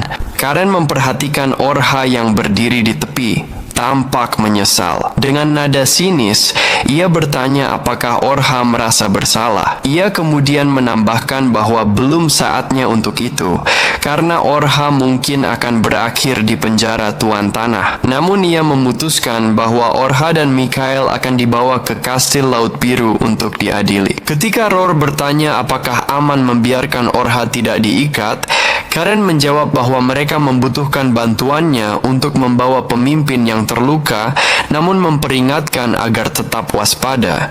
Tak lama kemudian, seorang penduduk desa datang membela Orha. Ia memohon agar pria itu diberi ampun karena selama ini diam-diam membantu para tawanan memberi obat untuk yang sakit dan makanan bagi yang lapar. Safina pun bertanya pada Karen bagaimana pendapatnya. Karen menatap Orha yang terkejut, lalu memutuskan untuk menunjukkan belas kasihan karena jasanya membantu mereka menavigasi sarang bandit. Terharu, Orha bersumpah setia pada Karen seumur hidupnya. Namun sebelum suasana benar-benar tenang, Roar memanggil Karen dan menunjukkan sesuatu yang penting, sebuah wadah berisi batu sihir besar yang berkilau berkilauan. Sementara penduduk desa bersorak dan menghina para bandit yang ditangkap, Roar meyakini bahwa akan ada pesta besar untuk menyambut para bangsawan muda itu. Karen hanya termenung. Ia mulai menyadari alasan sebenarnya mengapa wilayah terpencil itu menarik perhatian banyak pihak, bukan karena kekayaannya, melainkan karena adanya tambang batu sihir yang bahkan keluarga Belos sendiri tak tahu keberadaannya. Roar memperhatikan ekspresi licik di wajah Karen dan bertanya apa yang sedang ia rencanakan. Tak lama, Baron Rohan dan ayahnya datang menyambut mereka serta memerintahkan agar para tahanan dijebloskan ke penjara. Rohan kemudian meminta Savina agar menyerahkan pemimpin bandit kepadanya, namun Savina menjelaskan bahwa ia hanya penjaga dan menyerahkan urusan itu kepada murid-muridnya Karen dan Roar. Rohan mengundang semua orang untuk menghadiri jamuan sederhana, namun Karen menolak dengan alasan harus segera kembali ke Kastil Laut Biru. Rohan lalu membicarakan biaya misi dan mengakui bahwa wilayahnya tidak memiliki cukup sumber daya untuk membayar penuh, sehingga ia meminta penundaan pembayaran. Karen menatapnya dengan ekspresi licik, lalu mulai menghina wilayah itu sebagai daerah terpencil di ujung dunia, membuat Rohan terpicu. Karen kemudian mengungkapkan bahwa para bandit sebenarnya mengincar sesuatu yang jauh lebih berharga, tambang batu sihir. Ia menunjukkan batu sihir tersebut kepada Rohan, yang terkejut karena tak tahu bahwa tambang itu berada di tanahnya sendiri. Dengan kartu as di tangannya, Karen mengajukan proposal. Kastil Laut Biru dan wilayah Baron Rohan akan bersama-sama mengembangkan tambang batu sihir itu, dengan pihak kastil menyediakan modal awal dan pasukan keamanan. Rohan kagum melihat betapa matang anak itu berpikir. Ia menyadari bahwa kemitraan dengan keluarga Liston akan membawa keuntungan besar bagi wilayahnya. Karen menambahkan bahwa kerjasama ini juga memungkinkan dibentuknya pasukan ksatria Liston di wilayah itu, memperkuat pertahanan sekaligus menggerakkan perekonomian. Ketika Rohan bertanya tentang pembagian keuntungan, Karen dengan licik mengelak dan mengatakan bahwa urusan seperti itu lebih pantas dibicarakan antara Rohan dan ayahnya. Rohan pun mengangguk, berjanji akan membahasnya lebih lanjut. Setelah itu, Karen bertanya kepada Savina mengapa ia sudah menduga bahwa situasi di sarang bandit akan menjadi rumit. Savina menjelaskan bahwa penyihir hitam yang mereka lawan bukanlah penyihir biasa, melainkan Ted Della Hadheim, seorang penyihir peringkat 6 dari Kekaisaran, yang termasuk dalam daftar buronan tingkat 2. Ia menegur kedua anak itu karena terlalu fokus pada bandit-bandit kecil, hingga melewatkan target utama. Kekuatan sejati hanya tumbuh ketika kau menghadapi lawan yang lebih kuat, katanya. Jika kalian berhasil mengalahkan penyihir hitam itu sendiri, waktu kalian tidak akan terbuang untuk urusan sepele. Ia pun menyatakan bahwa misi kali ini dianggap gagal. Karen menerimanya dengan lapang dada. Savina kemudian menatap Roar dan, meski sebelumnya mengabaikannya, memberi pujian karena mampu bertahan menghadapi pasukan undead, sesuatu yang tak mudah bahkan bagi prajurit berpengalaman. Savina mendorongnya untuk memiliki lebih banyak rasa percaya diri. Sementara itu, di Blue Sea Castle, Harlow baru saja kembali dari ibu kota. Para pengiringnya menyambut kedatangannya dengan penuh hormat. Para ksatria melaporkan bahwa pasukan dari barat telah kembali, dan bahwa Karen, Roar, serta Savina sedang dalam perjalanan pulang setelah menyelesaikan misi mereka. Namun tiba-tiba, seorang utusan istana datang membawa pesan darurat dari Kekaisaran. Harlow membuka surat itu dan terkejut membaca isinya, karena sebelum meninggalkan ibu kota, sang kaisar sama sekali tidak pernah menyebutkan hal tersebut. Isi surat itu menyatakan menyatakan bahwa Yang Mulia Kaisar secara pribadi mengundang cucunya Karen untuk datang ke ibu kota. Di kereta dalam perjalanan pulang, Orha duduk berhadapan dengan Michael, Kapten Bandit yang kini menjadi tawanan. Michael mencoba membujuk Orha untuk melarikan diri bersamanya dengan memanfaatkan celah keamanan, namun Orha marah dan menolak mentah-mentah, bahkan memukul Michael sambil mengingatkan bahwa dialah orang yang dulu menyebutnya tidak berguna dan orang buangan. Ketika mereka tiba di Kastil Laut Biru, keluarga besar sudah menanti untuk menyambut mereka. Fali melaporkan bahwa keadaan di sekitar wilayah Karen masih kacau, namun Karen dengan tajam menanggapi dan memperingatkannya agar tidak meremehkan situasi. Harlow menyambut putranya dengan hangat, sementara Safina berbincang dengannya dan menyimpulkan bahwa kakaknya, Harlow, kemungkinan memanggil Karen karena masalah yang ia timbulkan di wilayah Baron Belos. Di sisi lain, Fali mengucapkan selamat kepada keponakannya atas keberhasilannya. Ia mengatakan bahwa kabar keberhasilan itu sudah tersebar luas. Leo merasa gembira dan yakin bahwa ayah dan kakeknya akan bangga padanya. Karen kemudian menyatakan bahwa dirinya lelah dan hendak beristirahat di lantai atas. Percakapan selanjutnya beralih menjadi serius ketika Safina bertanya kepada Fali apakah ia mengetahui situasi politik yang sedang tidak menentu di Kekaisaran. Fali menjelaskan bahwa selain keluarga mereka, dua kekuatan besar Kadipaten Salven dan Marquis Diaz kini mulai bersatu dan memperkuat pengaruhnya di pusat pemerintahan. Safina menambahkan bahwa kakaknya, Harlow, sebenarnya berencana bertemu dengan beberapa keluarga bangsawan di ibu kota untuk menilai situasi. Namun setelah pembicaraan yang tidak memuaskan dengan Kaisar, ia membatalkan seluruh agendanya. Fali menuturkan bahwa dua keluarga besar itu sebelumnya berperan dalam menggulingkan Kaisar lama dan menaikkan Kaisar yang sekarang. Kini, kedua keluarga itu perlahan mengambil kendali atas istana. Safina menyayangkan keputusan kakaknya, Harlow, yang memilih mundur dari kekuasaan pusat demi masa depan kekaisaran, namun kini harus menerima perlakuan yang tidak adil. Keduanya kemudian menyimpulkan bahwa masa damai telah berakhir dan bahwa keluarga mereka harus mulai bergerak. Safina mencoba melihat sisi positif dari keadaan itu. Ia mengatakan bahwa tindakan Karen di wilayah Belos mungkin menjadi hal paling menguntungkan bagi keluarga mereka karena memberi mereka alasan yang sah untuk mengirim pasukan ke wilayah lain dan memperluas pengaruh keluarga Liston. Ia menambahkan bahwa Karen adalah anak yang menarik dan tindakannya datang pada waktu yang sempurna bagi keluarga mereka.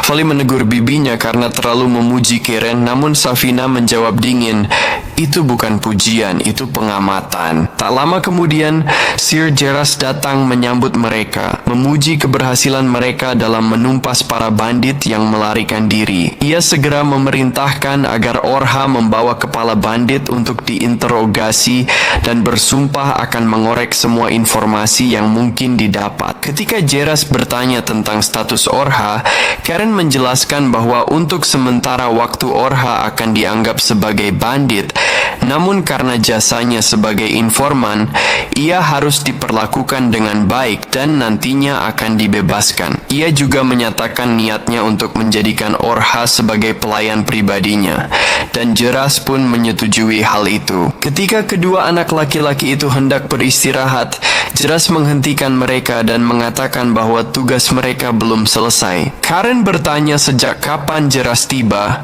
dan ia menjawab baru saja tiba untuk menyusun laporan resmi. Karen bertanya apakah mereka perlu menulis laporan terpisah, namun Geras menjawab bahwa mereka boleh menulisnya bersama. Karen langsung mencoba menyerahkan tugas itu kepada Roar dengan alasan bahwa dialah yang melakukan semua pekerjaan berat. Ia bahkan membujuk Roar dengan mengatakan bahwa laporan itu akan dibaca oleh paman mereka, Sir Reptiles, dan ini kesempatan bagi Roar untuk menonjolkan prestasinya. Mendengar itu, Roar akhirnya setuju untuk menulis laporan. Setelah semuanya selesai, Jeras memerintahkan agar para tawanan dikurung, sementara Safina melemparkan kepala penyihir hitam yang mereka bawa ke arahnya sambil berkata bahwa laporan anak itu sudah cukup. Karen menepuk bahu Roar sambil berkata, "Semoga beruntung dengan laporanmu." Namun Roar mengatakan ia akan berlatih karena ingin menguasai bentuk keempat jurusnya. Semangatnya membuat Jeras kagum. Sementara itu,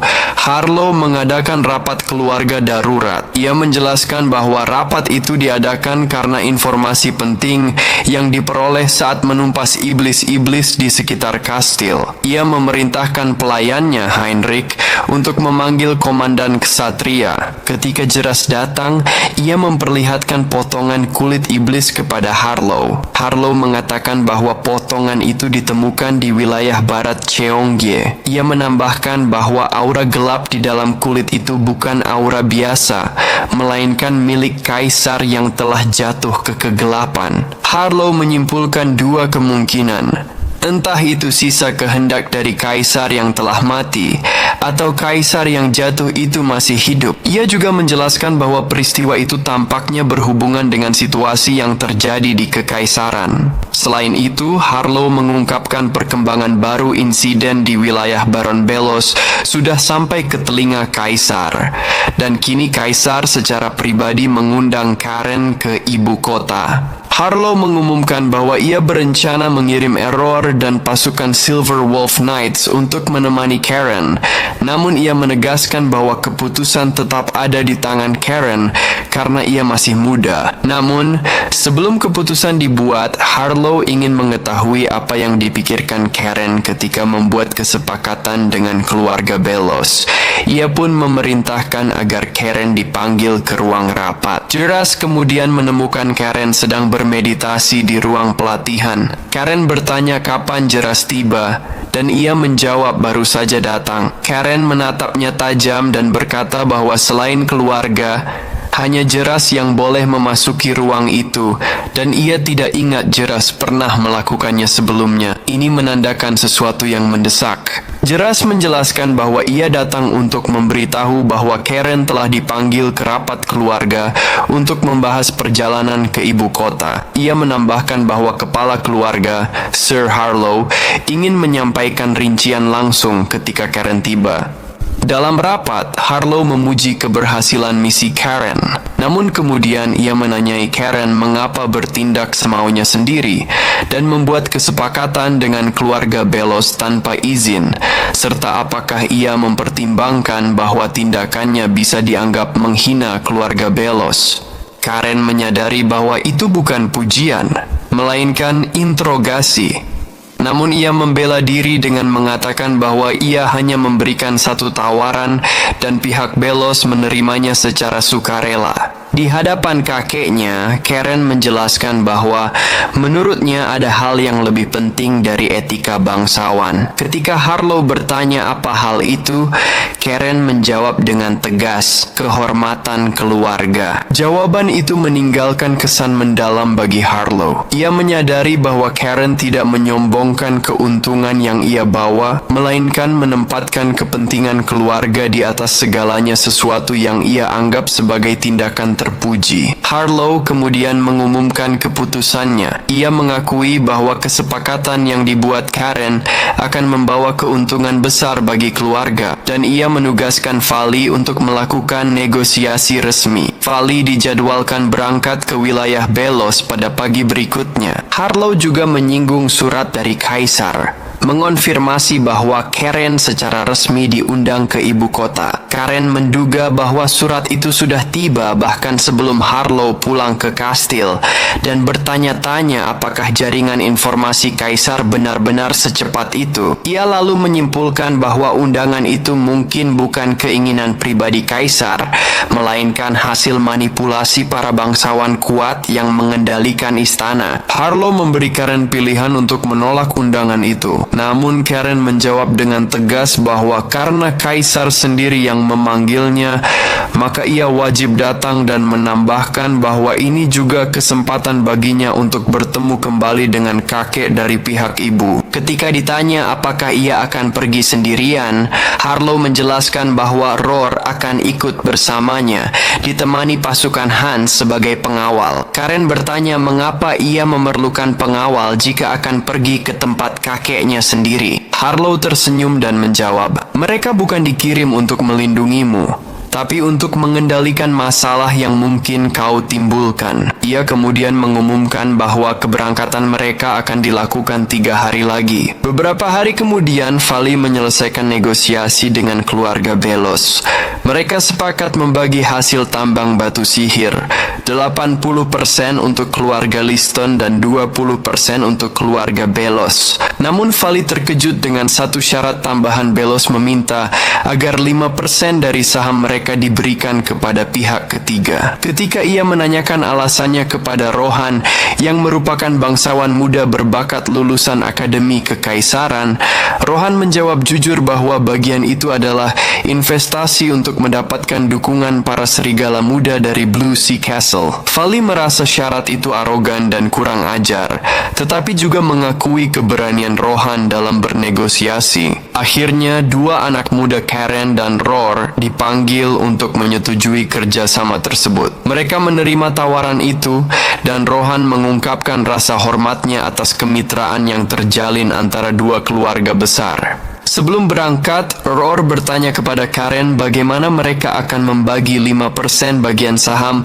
yang diberikan oleh keluarga Belos. Karen menjawab tanpa ragu bahwa ia akan mengambil 9 bagian dan Roar 1 bagian saja. Roar terkejut, namun setelah Karen mengancamnya dengan nada dingin, ia segera menyetujui pembagian itu. Dari kejauhan, Vali dan asistennya menyaksikan interaksi mereka. Sang asisten berkomentar bahwa 2 anak yang dulunya sering bertengkar kini tampak tak terpisahkan. Setibanya di ibu kota, Roar merasa gugup sekaligus bersemangat. Ia hanya pernah mendengar kisah tentang kota itu, dan kini ia tidak tahu harus bersikap bagaimana. Karen menenangkannya, namun Roar berkata bahwa rasa gugupnya wajar, karena mereka akan segera bertemu kaisar. Tak lama, Roar mulai bermimpi untuk menghadiri pesta dansa dan bertemu para wanita cantik ibu kota, Pikas. Safina yang mendengar percakapan mereka datang bergabung dan berkata bahwa Dikas adalah tempat yang penuh dengan prajurit kuat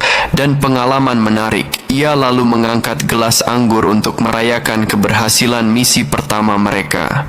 Ketika Karen mengeluh bahwa tidak pantas ada gelas anggur di kamar anak berusia 13 tahun, Safina hanya tersenyum dan menuangkan anggur ke dalam gelas air. Ia bertanya kepada Roar apakah ia pernah minum anggur sebelumnya. Roar menjawab bahwa Karen pernah memberinya sedikit. Safina lalu menawarkan segelas dan Roar menerimanya. Safina mengangkat gelasnya dan memuji perkembangan mereka berdua. Karen berterima kasih padanya sebagai gurunya. Safina kemudian mengumumkan bahwa masa tugasnya melindungi mereka selama 3 tahun telah berakhir dan menyesal karena tidak dapat menyaksikan kekacauan yang mungkin akan mereka timbulkan di ibu kota. Roar tampak sedih mendengar bahwa Safina akan segera kembali ke Blue Sea Castle dan bertanya apakah ia takkan pernah melihatnya lagi. Safina menertawakannya dan memperingatkannya agar tidak mengikuti Karen ke pesta karena wajah tampan, bakat, dan kepintaran Karen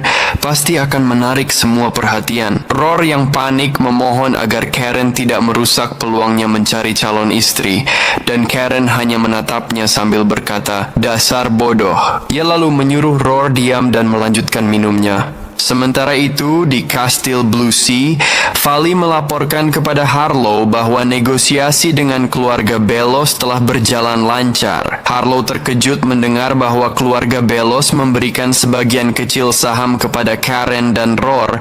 Namun Vali menjelaskan bahwa itu adalah keputusan strategis, bentuk investasi untuk masa depan. Harlow mengangguk puas dan memuji kecerdasan para bangsawan muda itu karena berkat mereka, keluarga Liston kini memiliki sekutu yang menjanjikan. Harlow telah menyerahkan seluruh urusan yang berkaitan dengan wilayah Baron Belos kepada Vali. Namun Vali merasa bahwa ayahnya tidak mungkin memanggilnya hanya untuk memberikan pujian semata, sebab sang ayah dikenal pelit dalam memberikan sanjungan. Ia yakin pasti ada alasan lain di balik panggilan tersebut. Insting Vali ternyata benar. Hal itu terbukti ketika Harlow mengungkapkan bahwa pemanggilan Karen oleh Kaisar terasa sangat tidak wajar. Sepanjang sejarah, Kaisar tidak pernah memanggil anggota keluarga lain selain dirinya sendiri.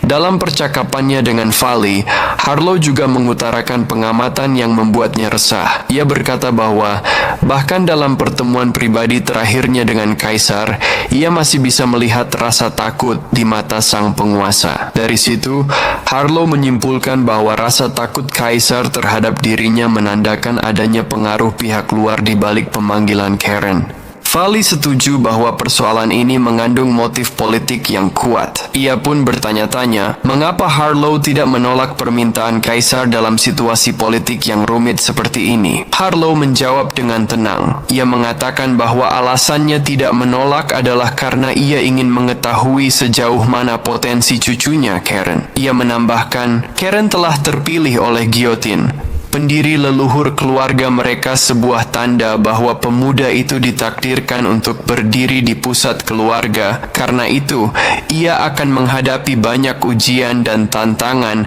dari kekuatan luar yang ingin menguji tekadnya. Harlow memandang undangan dari Kaisar ini sebagai ujian. Jika Karen benar-benar ditakdirkan untuk memikul masa depan keluarga mereka, maka ia harus mampu bertahan dari ujian tersebut.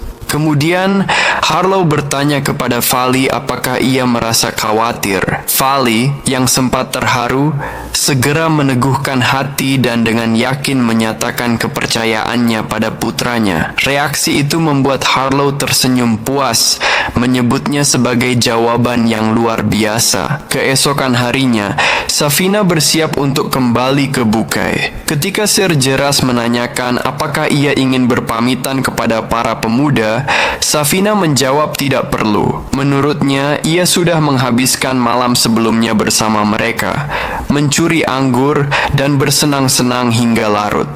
Ia menambahkan bahwa para pemuda itu tengah sibuk mempersiapkan perjalanan, jadi lebih baik ia pergi diam-diam. Sebelum berangkat, mereka saling mengucapkan salam perpisahan. Geras berjanji bahwa ketika Safina kembali nanti, ia akan memberinya lebih banyak anggur. Saat akan meninggalkan kastil, Safina sempat menatap keluar jendela dan bertemu pandang dengan Karen yang tengah memperhatikannya diam-diam. Ia hanya tersenyum lembut, seolah mengucapkan salam terakhir, lalu pergi tanpa kata. Bagi Karen, kepergian Safina meninggalkan kekosongan yang aneh. Ia sudah menganggap Bukai seperti rumah dan tidak menyangka Safina akan pergi secepat itu. Ia bergumam dalam hati bahwa dengan kepergian wanita itu, para pamannya pasti akan mulai bergerak. Dan benar saja, seolah menjawab pikirannya, pamannya Tiles tiba-tiba muncul di belakangnya dan membuatnya terkejut. Di stasiun, para pelayan sibuk mengangkat barang-barang para pemuda. Rour merasa heran melihat keramaian itu. Pelayan Lee menjelaskan bahwa semua ini karena mereka akan mewakili keluarga untuk bertemu langsung dengan Kaisar. Karen mengeluh karena pasukan Hans ikut serta dalam perjalanan. Sir Geras menjelaskan bahwa itu untuk tujuan perlindungan. Namun Hans menjawab dengan nada sarkastik bahwa pasukan itu dibawa bukan untuk melindungi, melainkan untuk memastikan Karen tidak membuat masalah. Sebelum keberangkatan, Tiles datang mengunjungi kamar Karen. Setelah bertukar salam, Tiles memastikan kabar tentang perjalanan Karen ke ibu kota memang benar dan mengatakan bahwa ia memiliki satu permintaan. Ia meminta Karen agar tidak bertindak sembarangan di ibu kota seperti yang biasa ia lakukan di Kastil Blue Sea. Karen menyetujui permintaan itu, namun ia juga menyadari bahwa pamannya akan terus mengawasinya. Tiles memperingatkan bahwa di ibu kota terdapat banyak musuh yang ingin menjatuhkan keluarga mereka. Jika Karen memberikan alasan bagi mereka untuk menyerang, Tiles sendiri yang akan menghukumnya dengan keras.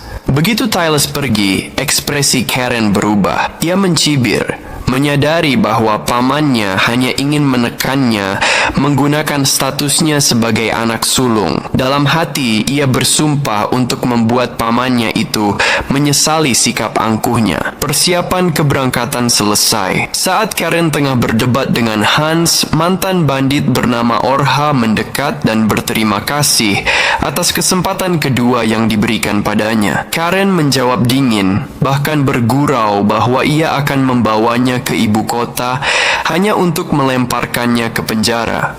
Ketika Karen memperingatkannya agar tidak bermalas-malasan, Orha memohon agar dirinya tidak ditinggalkan. Karen menatapnya tajam dan menjawab bahwa ia akan menilai dari tindakannya nanti. Zeras memberi pesan terakhir agar mereka tidak membuat masalah dan kembali dengan selamat. Saat kereta hendak berangkat, Vali berlari ke Pron untuk mengantarkan putranya.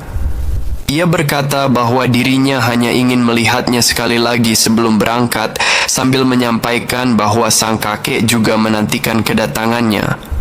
Ia memeluk Karen erat, memintanya untuk berhati-hati dan sebisa mungkin menghindari masalah. Karen hanya tertawa kecil menanggapi kekhawatiran itu. Tak lama setelah kereta meninggalkan stasiun, Tiles yang tengah berada di kantornya menerima kabar bahwa istri putra keduanya, Rafael, tengah merencanakan sesuatu di ibu kota. Namun, ia memutuskan untuk tidak mengambil tindakan apapun untuk sementara waktu. Di dalam kereta, Karen bertanya kepada Hans berapa lama perjalanan akan memakan waktu. Hans menjawab bahwa mereka akan melewati wilayah otonomi Teba dan perjalanan akan memakan waktu sekitar 6 jam. Mereka berbincang tentang Teba kota unik di mana rakyat jelata memilih wali kota mereka sendiri. Berbeda dari daerah lain yang bergantung pada pertanian, Teba berkembang pesat dalam perdagangan dan industri. Di sana, uang menjadi ukuran kekuasaan. Hans menjelaskan bahwa pengaruh besar Teba di kekaisaran berasal dari modal mereka yang kuat, namun banyak bangsawan daerah lain yang menaruh curiga. Karen menyimpulkan bahwa banyak warga yang melarikan diri ke wilayah otonom itu untuk menghindari penindasan para bangsawan korup. Saat mereka berbincang, tiba-tiba pedang Karen bergetar. Ia merasakan sesuatu yang tidak beres. Pedangnya bereaksi terhadap keberadaan bahaya. Awalnya, ia mengira salah satu pamannya mungkin menanam mata-mata di antara para pengawal untuk menyerangnya. Namun segera menyadari bahwa itu tidak masuk akal. Ketika Raur memanggil namanya dengan cemas, Karen menyadari bahwa ancaman itu datang dari luar. Ia segera memerintahkan Hans untuk menghubungi pihak otoritas Teba dan memperingatkan mereka. Meski kebingungan, Hans segera melaksanakan perintah itu dan bersiap menghadapi kemungkinan terburuk. Tak lama kemudian, kelompok bertopeng di dekat rel menyiapkan rencana mereka. Sang pemimpin memberi aba-aba dan para bawahannya meletakkan tong-tong bahan peledak di jalur kereta. Saat sumbu api dinyalakan, pemimpin itu memperingatkan semua orang untuk bersiap. Beberapa detik kemudian, ledakan dahsyat mengguncang udara. Kereta yang ditumpangi Karen dan Raur meledak dan keluar jalur, menghancurkan sebagian besar gerbong.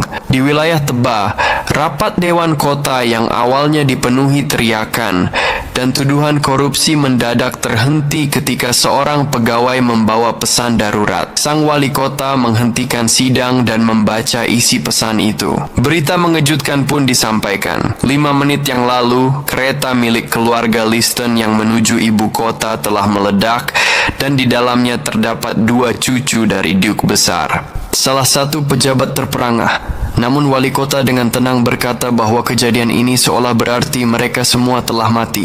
Sementara itu, di lokasi kejadian, Karen terbangun di antara puing-puing. Hans segera menghampiri menanyakan apakah ia terluka. Karen menjawab bahwa itu hanya goresan ringan. Laporan cepat menunjukkan 11 orang terluka.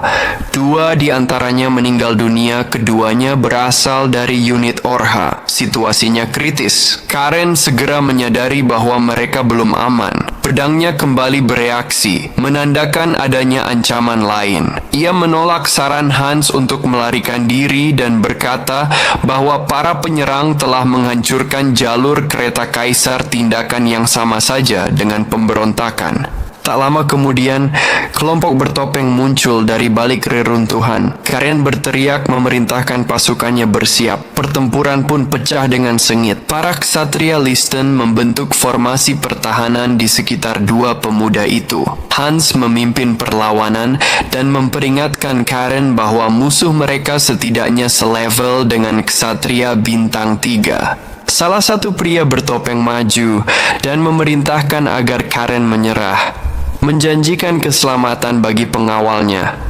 Namun Karen segera menyadari bahwa suaranya telah dimodifikasi dengan sihir, dan dari ucapan itu, ia mengerti bahwa target utama mereka adalah dirinya sendiri.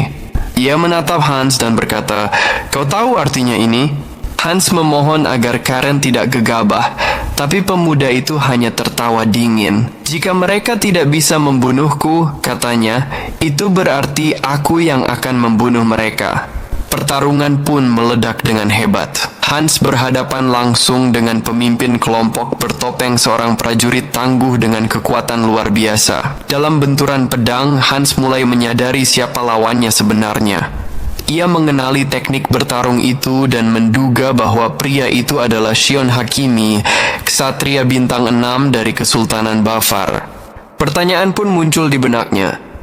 Mengapa seorang ksatria dari Bafar berada di wilayah kekaisaran, padahal kedua negara memiliki perjanjian damai? Ia bertanya-tanya mengapa orang itu menargetkan keluarga Ristain, sebab antara kekaisaran dan Kesultanan Babar tidak ada permusuhan yang berarti. Meski kebingungan, Hans bertekad untuk mengungkap kebenaran di balik semua ini.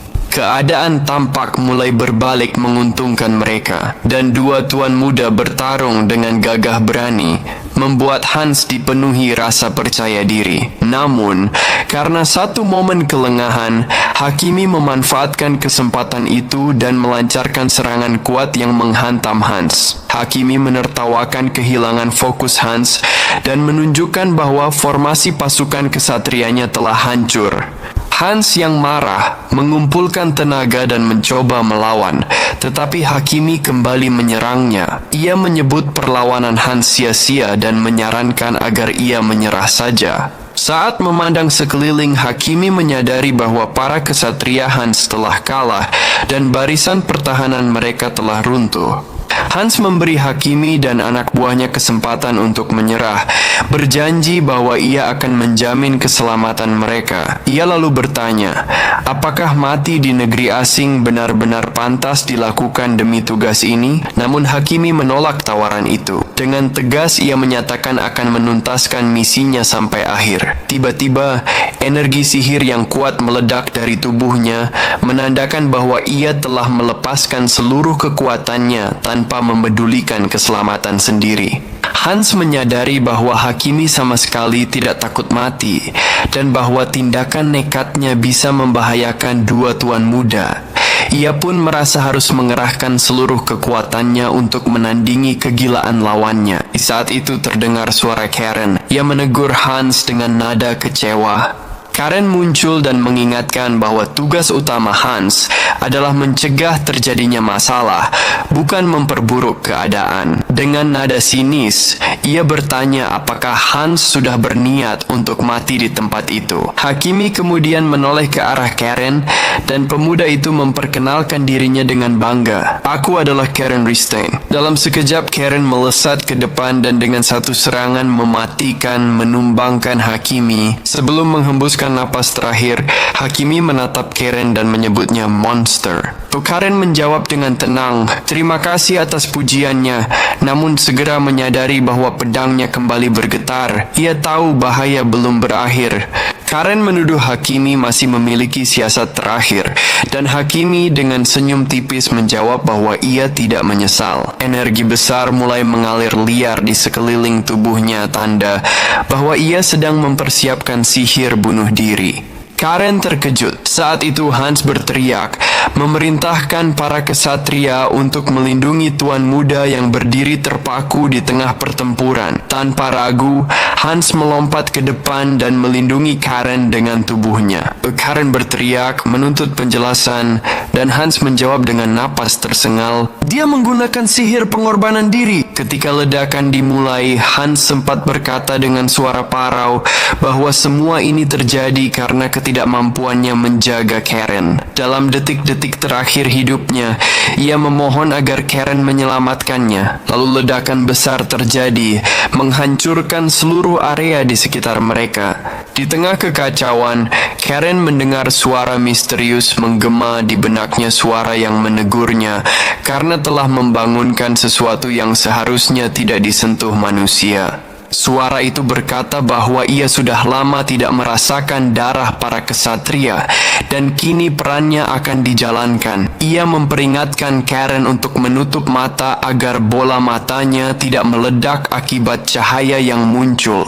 Ketika asap mereda, Karen melihat Hans tergeletak di tanah dan segera berlari menghampirinya. Ia berusaha membangunkannya, dan Hans dengan wajah kesal bangkit sambil memarahi Karen karena tampak tidak peduli. Karen menjawab dengan dingin, "Siapa yang menyuruhmu menyelamatkanku seperti itu?" Tiba-tiba, suara lain terdengar berasal dari pedangnya sendiri. Suara itu menertawakannya, mengatakan bahwa tanpa bantuannya Karen sudah pasti mati, dan karena itu ia seharusnya berterima kasih.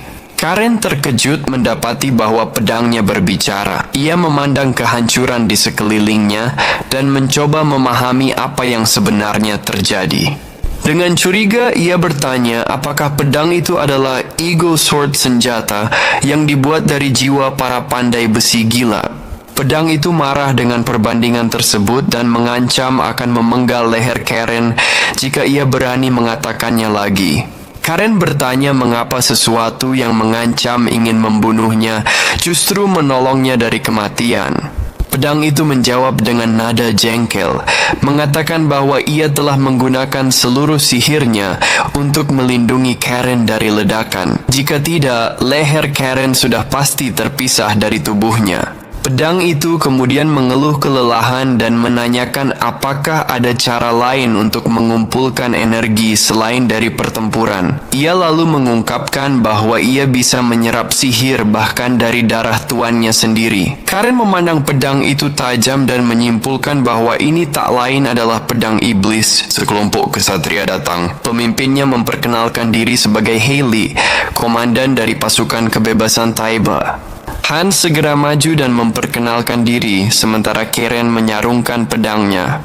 Pedang itu menggerutu karena kini ia tidak bisa bicara, tapi Karen menanggapinya dingin. Hailey mengenali Karen sebagai cucu dari Adipati Hollow dan menyampaikan rasa belasungkawa atas insiden tragis itu. Ia menjelaskan bahwa atas perintah wali kota, mereka datang untuk mengawal para anggota keluarga bangsawan menuju tempat yang aman. Karen mengangguk dan meminta agar mereka juga membantu merawat para korban luka selama perjalanan. Hans kemudian bertanya apakah Karen yakin tidak ingin kembali ke Kastil Blue Sky.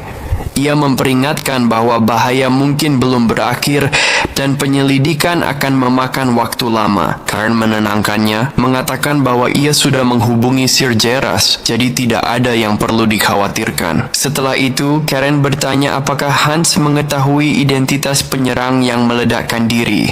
Hans menjawab bahwa pria itu adalah Shion Hakimi, seorang kesatria 6 bintang dari Kesultanan Babar. Karen terdiam, memikirkan konsekuensinya. Ia khawatir perjanjian non-agresi yang kakeknya buat secara pribadi dengan Kesultanan mungkin kini berada di ambang kehancuran. Roar menambahkan bahwa hubungan antara Kekaisaran dan Kesultanan memang memburuk akhir-akhir ini, namun belum sampai pada titik yang bisa membenarkan serangan seperti itu. Karen menggeleng pelan dan berkata, tindakan Hakimi cukup untuk menjadi alasan perang. Gail bertanya kepada cucunya apakah dia benar-benar baik-baik saja, dan Karen meyakinkannya bahwa dirinya tidak apa-apa. Gail kemudian bertanya apakah Karen mencurigai seseorang, namun Karen menyangkalnya. Ketika Gail menyebut kemungkinan bahwa pelaku mungkin berasal dari dalam keluarga mereka sendiri, Karen menepis gagasan itu. Ia mengatakan bahwa jika pamannya yang melakukannya, maka mereka tidak akan meninggalkan jejak apapun.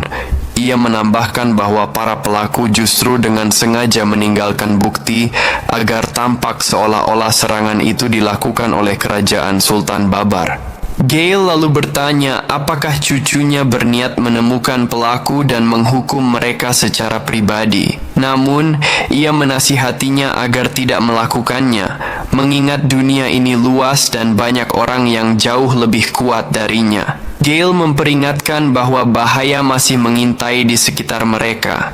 Ia menyuruh Karen untuk tetap tenang sementara waktu dan menjelaskan bahwa sesuai perintah kaisar, mereka akan berangkat kembali ke ibu kota pada keesokan paginya. Gail menenangkan Karen dengan mengatakan bahwa para orang dewasa akan menangani masalah ini. Karen tersenyum tenang dan berjanji akan berdiam diri.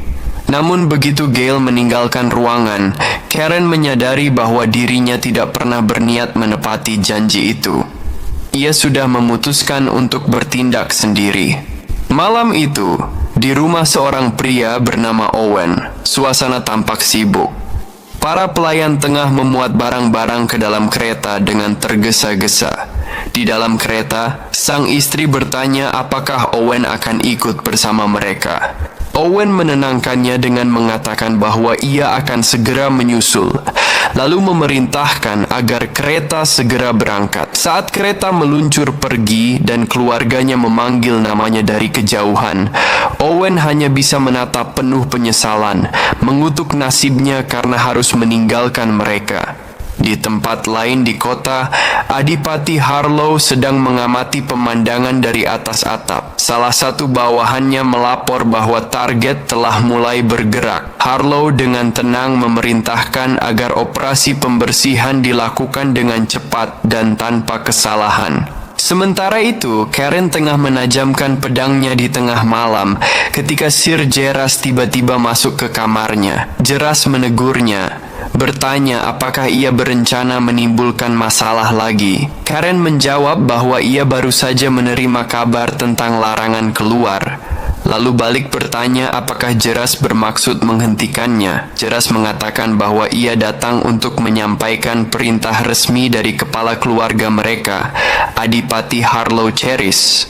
Dalam perintah itu tertulis bahwa mulai saat ini cucu bungsu keluarga Listerine, Karen Listerine, harus segera menemukan pelaku dan membalas darah para korban. Tunjukkan kepada dunia apa arti sejati dari hukum Blue Sea Castle. Mendengar perintah itu, Karen tersenyum tipis dengan ekspresi kejam dan berkata bahwa ia akan mematuhi perintah kepala keluarga. Geras hanya bergumam bahwa malam ini akan menjadi malam yang sangat panjang. Beberapa saat kemudian, Karen dan Raur telah menyamar dan berkeliling di kawasan timur kota Taeba. Raur mengeluh, mempertanyakan mengapa dirinya harus berperan sebagai pelayan dan mengapa mereka harus mendatangi tempat yang dikenal penuh transaksi ilegal. Karen menjelaskan bahwa dua bangsawan muda yang berkeliaran tanpa pengawal hanya akan menarik perhatian yang tidak perlu. Raur mengerti alasannya, tapi masih terus mengeluh karena harus berperan sebagai pelayan. Karen menyuruhnya diam karena mereka hampir tiba di tempat yang disebutkan oleh Geras. Raur menatap sekeliling dengan gugup. Tempat itu tampak mencurigakan dan tidak pantas untuk orang sekelas mereka. Karen menertawakannya dan berkata bahwa jika takut, dia boleh saja kembali. Tiba-tiba seorang pria muncul dan bertanya mengapa mereka ada di sana. Karen melangkah maju, memperkenalkan diri, dan menjelaskan bahwa mereka dikirim oleh Sir Geras. Pria itu tersenyum, menyambut mereka dengan hormat dan memperkenalkan dirinya sebagai Julio. Ia mengatakan bahwa melayani para bangsawan muda merupakan kehormatan baginya. Ia lalu mengajak mereka menuju sebuah rumah aman yang telah disiapkan. Di dalam rumah aman itu, Julio menjelaskan bahwa tempat tersebut dilengkapi dengan alat pelindung dari penyadapan, jadi mereka bisa berbicara dengan bebas. Sebagai orang asli Taeba, Karen penasaran dan bertanya bagaimana Julio bisa menjadi informan untuk keluarga Listrain. Julio menjawab bahwa ketika masih kecil, ia pernah menerima kebaikan dari Sir Jaris, dan sejak itu ia membalas budi dengan setia. Karen langsung ke pokok pembicaraan. Ia mengatakan bahwa seseorang telah menyelundupkan bahan peledak dan menggunakan informasi perjalanan mereka ke ibu kota untuk menyerang keluarga Listrain. Karen bertanya apakah Julio tahu siapa pelakunya. Julio mengangguk, lalu menjelaskan bahwa menurut informasi yang berhasil dikumpulkannya, hanya ada 2 kelompok di pasar gelap yang memperdagangkan bahan peledak. Kelompok Care dan kelompok Chaligo. Namun, ia menambahkan bahwa kelompok Care sedang dalam proses menarik diri dari pasar gelap.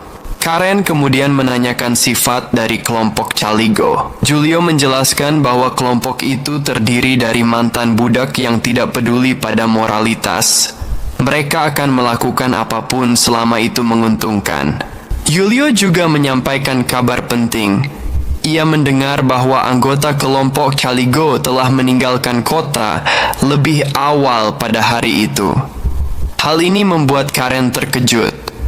Julio menambahkan bahwa fakta mereka pergi tepat setelah serangan membuat mereka tampak sangat mencurigakan. Sementara itu, di tempat lain, wali kota Glen sedang berbicara dengan komisaris Gale. Glen khawatir apakah aman membiarkan Karen bertindak sendirian. Gale menjelaskan bahwa menantunya, Adipati Harlow, telah mengirim surat pribadi yang memintanya mempercayakan hal ini kepada cucunya, jadi ia tidak punya pilihan lain. Gale menambahkan bahwa serigala harus dibiarkan bertindak dengan cara serigala. Ia juga mengungkapkan bahwa Karen sendiri yang memintanya untuk mencarikan alasan agar dirinya bisa bergerak bebas tanpa dicurigai. Gale mengaku terkesan dengan keberanian cucunya, meski Glenn mengingatkan bahwa Karen baru berusia 13 tahun. Gale menepis kekhawatiran itu dengan berkata bahwa Kare telah membuktikan kemampuannya bagi seorang jenius. Usia hanyalah angka. Namun Glenn tetap khawatir. Ia mengatakan bahwa Taiba adalah wilayah berbahaya, di mana beberapa kelompok dagang telah menyuap politisi ibu kota untuk memperluas pengaruh mereka. Ia juga memperingatkan bahwa meski Adipati Harlow tetap di perbatasan, banyak bangsawan kuat di ibu kota yang memperhatikan gerak-gerik keluarga Listrain, dan orang-orang di Taiba rela melakukan apa saja untuk mendapatkan dukungan mereka. Gale kemudian menjelaskan alasan Kaisar turun tangan dalam urusan Taiba untuk memastikan bahwa kekaisaran tidak dijalankan hanya oleh orang-orang yang mengejar keuntungan semata. Ia lalu menyampaikan kabar mengejutkan. Sir Mace berada di Taiba. Glenn terkejut dan bertanya apakah yang dimaksud adalah Mace si perisai abadi. Sementara itu, Karen dan rombongannya akhirnya tiba di pintu masuk pasar gelap Chaligo. Julio memastikan bahwa itu adalah satu-satunya jalan masuk dan menjelaskan bahwa pintu itu bisa dikunci dari dalam jika terjadi keadaan darurat. Karen menggumam bahwa sistem seperti itu terasa terlalu kejam. Saat mereka bersiap untuk masuk, mereka mendapati jalan telah diblokir. Beberapa penjaga menahan Julio. Salah satu dari mereka berkata bahwa mereka tidak menerima tamu hari ini atas perintah atasan dan meminta mereka pergi. Julio mencoba menanyakan alasannya, tapi penjaga itu menjawab bahwa ia tidak tahu dan hanya meminta mereka untuk meninggalkan tempat itu. Saat Julio terus bertanya, penjaga itu mencabut pedangnya dengan sikap mengancam. Karen tetap tenang dan menantang penjaga itu untuk menguji keberuntungannya dengan menghunus pedang. Penjaga itu ragu-ragu, sementara Julio panik dan memohon pada Karen agar tidak memperburuk keadaan. Namun saat itu, Karen menoleh kepada Roar yang sedang menyamar sebagai pelayan bernama Orha dan dengan tegas memerintahkan, aktifkan rencana B. Rour tercengang. Ia tidak tahu bahwa ada rencana B sejak awal, dan wajahnya langsung berubah pucat karena terkejut dan bingung.